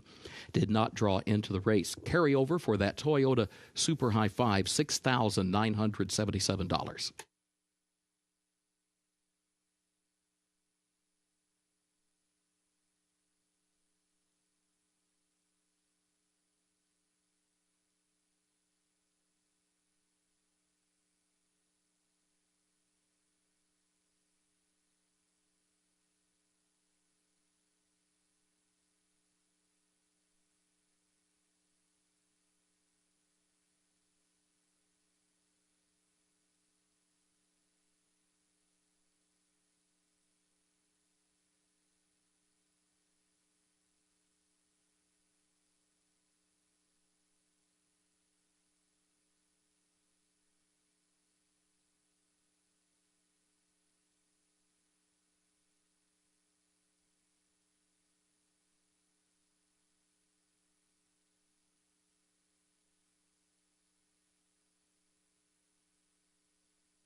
The 8th and final on this Wednesday. These will be 2-year-olds on the turf course. They'll be going 1 mile, turf listed as good, and Oraculous, the number 6 horse, or Oraculous, excuse me, the number 8 horse is the 7-2 choice. But there is Luz Divina. I just had to say the name. That's what I had to do with the 8. Actually, second choice because Luz Divina is the 9-5 favorite, but you did say it well. But she's a filly that we always expected to take money, given the race she comes out of at Churchill Downs that Buku won, and Buku just won the Jessamine Stakes, that Grade 2 on opening weekend, last weekend here at Keeneland, presented by Keeneland November. So to finish second to that filly in the way that Buku was able to perform, that's going to get a lot of attention. And handicappers are sharp. We know it. We see it. 2-1 on this filly, and if she can replicate that effort, that will be good enough to win today. And she is the favorite in all the multi-race wagers. By far, she's even in the pick 6, one of the few horses that will hit in the pick 6. There are quite a few that are going for 5 of 6. But Luz Divina, even if she hadn't finished second to Buku, I would really like in here, just by virtue of the way she ran. In her second career start, her first around 2 turns, she was making a nice middle move to move on the leaders, always staying within striking distance. It, kind of the hand of her jockey was forced that day because the pace was really soft. So you don't want to just hand something to the pace setter. So she had to move, I think, a little earlier than would have been ideal. And as a result, in her first try around 2 turns, got a little bit tired. I thought that was a really good effort. And then when you find out how good the winner was that beat her, it makes the effort look even better. She could be more settled this time and maybe doesn't have to move quite so soon, though she is capable of sitting close to the pace. And with the rail 30 feet out, that might be a good thing. We saw a horse sit a stalking trip and win. So it's not as if you have to be on the lead, but it certainly, with the rail out 30 feet, does help to have some position, and I think she will have it. There's Oraculous, the 8 horse, Cherie DeVoe, saddling up this Uncle Mo filly. What a change in start 2 of her career, moving over to the turf course. Huge improvement, finishing second that day. She sat tactically. Wouldn't be surprised if she could have even more forward position. And Cherie DeVoe, the trainer, has had a lot of good success, and any success is good, with jockey Christian Torres. Yeah, and getting respect from the batters, rightfully so. I thought Oraculous was very impressive in her first try on turf. At 6.5 furlongs, she was kind of under the gun to stay in contention, and then came with a really nice turn of foot in the final strides. Couldn't quite catch Buttercream Babe, the winner of that race, but ran very respectably and suggests that she will like more distance, going from 6.5 furlongs to the mile. For my second choice, I went to the 3 Extremely Gruntled, who is right now at 19-1. I'm a little surprised by that because she has the pedigree to take to the grass. This will be her first try. She steps up from a 7-furlong maiden special weight at Saratoga, where you knew she was going to run into some tough customers. The winner, Alpine Princess, was highly regarded, didn't fare well in the Aristides, but still looks to be a really nice filly, and the third-place finisher came back to win. So I think the quality was there. But this filly seems better suited to the grass, and Kenny McPeak is 11% with his horses moving to turf first time, 13% with his second-time starters overall. This filly strikes me just looks-wise as a turf filly. And she's being saddled away from the all-weather stalls just to keep her as level as possible. And you can see just tossing her head a bit there, and we'll see how this process goes with the 3-horse Extremely Gruntled at 19s. And as we say that, up a little bit, you can see why they've moved her away from the all-weather stalls. We're over to the 7-horse now. This is your third choice, Caton, Cairo Street for Ian Wilkes. She's faced some good company, too, in her 2 turf starts. Well, she ran into Austere, who is very nice, and finished 6th, but was beaten just 3 lengths, a little bit more than 3 lengths after stalking, making kind of an early move again in that particular race at Ellis. Came back and improved dramatically at Kentucky Downs, and I'm hoping it wasn't just because she liked the course better or more than others, but finished a real good 3rd. I think she's still figuring things out, but what you know with Ian Wilkes' horses is if they are able to run big races early in their career, they're doing it on talent, because Ian always is very conservative and very patient with his young horses. So I think the fact that she's been this competitive this early tells you a lot about her, and I feel like she can continue to move forward. 15-1 seems a little high with Ian Wilkes and Chris Landeros having teamed up together. That is father-in-law, son-in-law teaming up. They've had a win at a nice price already this meet, and I think Cairo Street makes some sense. They are saddled up, and they're getting the saddle on the 3-horse Extremely Gruntled. They've taken her on the walk down the center of the paddock here, and oftentimes just getting horses moving will do them some good, and a pony rider coming alongside her as well to help out with this process as they cinch up the girth, and the overgirth will go back on there. You can see her being saddled on the walk. So we'll keep an eye on that. Overgirth comes next. It's race number 8, the final race today here at Keeneland. 2-year-olds on the good listed turf course. Good luck.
The horses are entering the track for Keeneland's 8th and final race, the Hurricane Hills, a maiden special weight for 2-year-old fillies at 1 mile over the turf, listed good, the rail at 30 feet. Take out the also eligibles, 13 through 16. They did not draw into the race. Carry over for the Toyota Super High 5, $6,977, less than 5 minutes to post.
Two minutes to post. There's the 8-horse Oraculus, looking good out there as he's feeling good once he breaks away from the pony. He was feeling good in the paddock. I should say, too. And look at the stride, even on the dirt. And I think she could be even better on the grass. She's given Christian Torres a lot to handle there in the warm-up, but I really like this filly a lot in terms of how she looks. Thinking that she will benefit from the added distance again. The 5 Joyful Image, a first-time starter. She's by Kitten's Joy, one of the most proven stallions we've ever had with turf runners in the world, for that matter. Yeah, and I think she's being dismissed a little prematurely at 12-1. You've got Tyler Gaffleone riding for Brendan Walsh. You've got a pedigree, Kitten's Joy out of a Tappet mare, and a lot of workouts over at Turfway Park on the Tapeta that could set her up, or on the synthetic to set her up for a big race. I know that Brendan isn't a first-time out high-percentage trainer, but certainly with the right horse, and she strikes me as a very handy-looking athletic individual. She's owned by Qatar Racing, Fergus Galvin. Qatar Racing with their biggest success, one could argue, ever, with a son of Kitten's Joy in Roaring Lion, that champion over in Europe. So going back to that stallion line. It is just about post time for race 8, the 8th and final 2-year-olds on the turf.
The horses have reached the starting gate for Keeneland's 8th and final race.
Moving into line, race 8.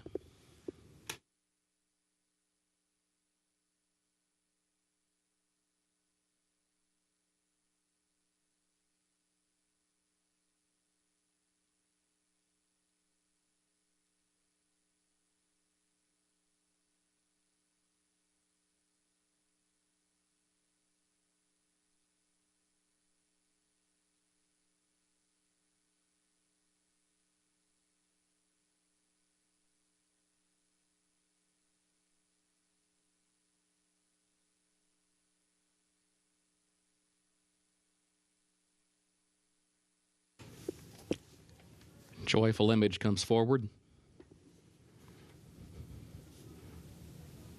Spiritual Lady, Luz Divina into line. La Scalinata. Pula, the last one.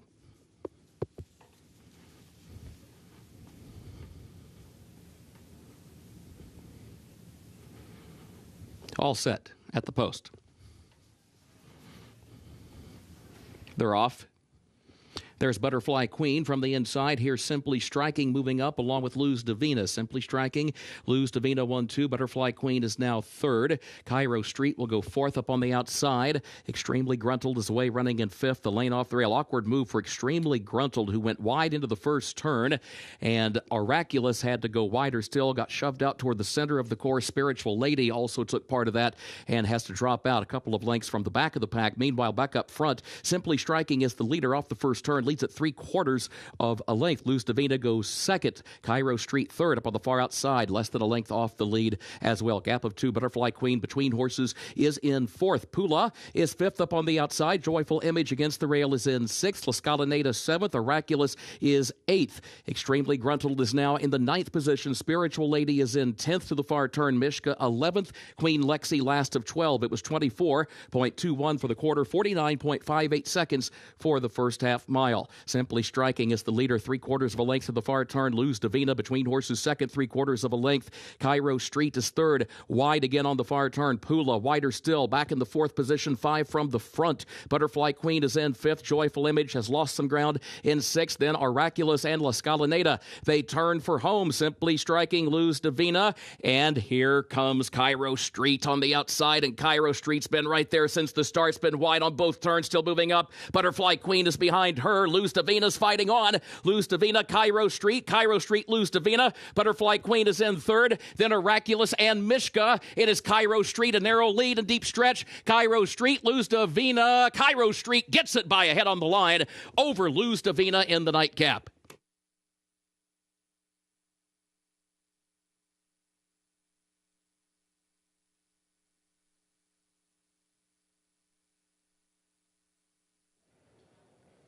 Ten to 1 on the winner. That is Cairo Street. As she was leaning in a bit, Chris Linderos had her laid down at this point in time, but he also had to focus on not allowing her to get over towards the 6 all that much. And right there, he kind of guides her in that direction, and she's in front, but starts to get in maybe just a hair. Right there, you can see it. He straightens her out and gets her to the wire in front by about a head. Well, Well, she's just a little green there, but progressing with every race. And boy, got the perfect setup, although the pace was soft. So to close into it against a nice horse in Luz Divina is quite something. Luz Divina hanging in there pretty gamely, just maybe a little bit tired at the end, but does hang on for the place, and she never really admitted defeat. She hung in there pretty gamely down on the inside. And for the Toyota Super High Five, the numbers read 76128, led by Cairo Street for trainer Ian Wilkes.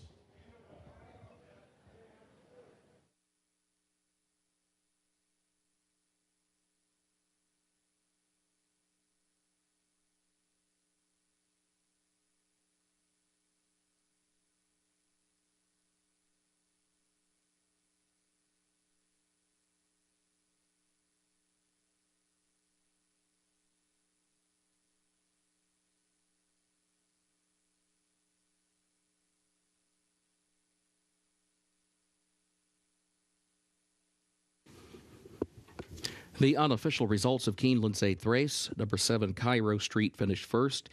Number 6, Luz Divina second. Number 1, Butterfly Queen was third. Number 2, Mishka fourth. Number 8, Oraculous fifth. 7-6-1-2-8 unofficial.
Into the winner's circle for Keeneland's 8th race, the Hurricane Hills, the unofficial winner, number 7, Cairo Street, owned by Six Column Stables, LLC of Brad Stevens, owned also by Randall Block, John Seiler III, Fred Merritt, Ian Wilkes trains, and Chris Landeros rides the winner.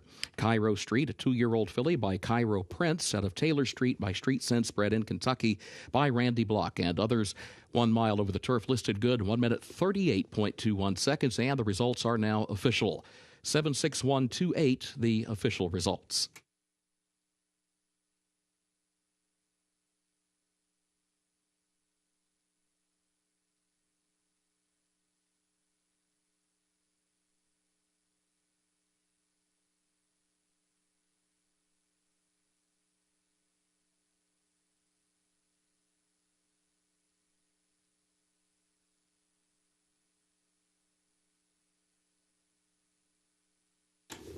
In the winner's circle, the Hurricane Hills trophy presentation to the connections of Cairo Street.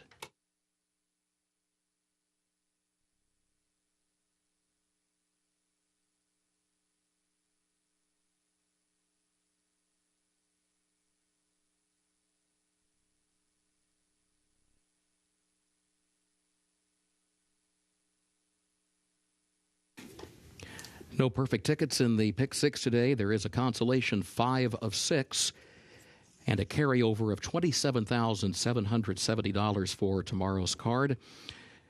There will also be a carryover for the Toyota Super High 5, $16,011. The late pick 5 pays on 5 of 5 with a consolation 4 of 5. The second floor grandstand, including the sports bar and the mezzanine bar, remain open for simulcasting for another 30 minutes. You may advance wager any races occurring after that time. For now, on behalf of Keeneland, thank you and good evening.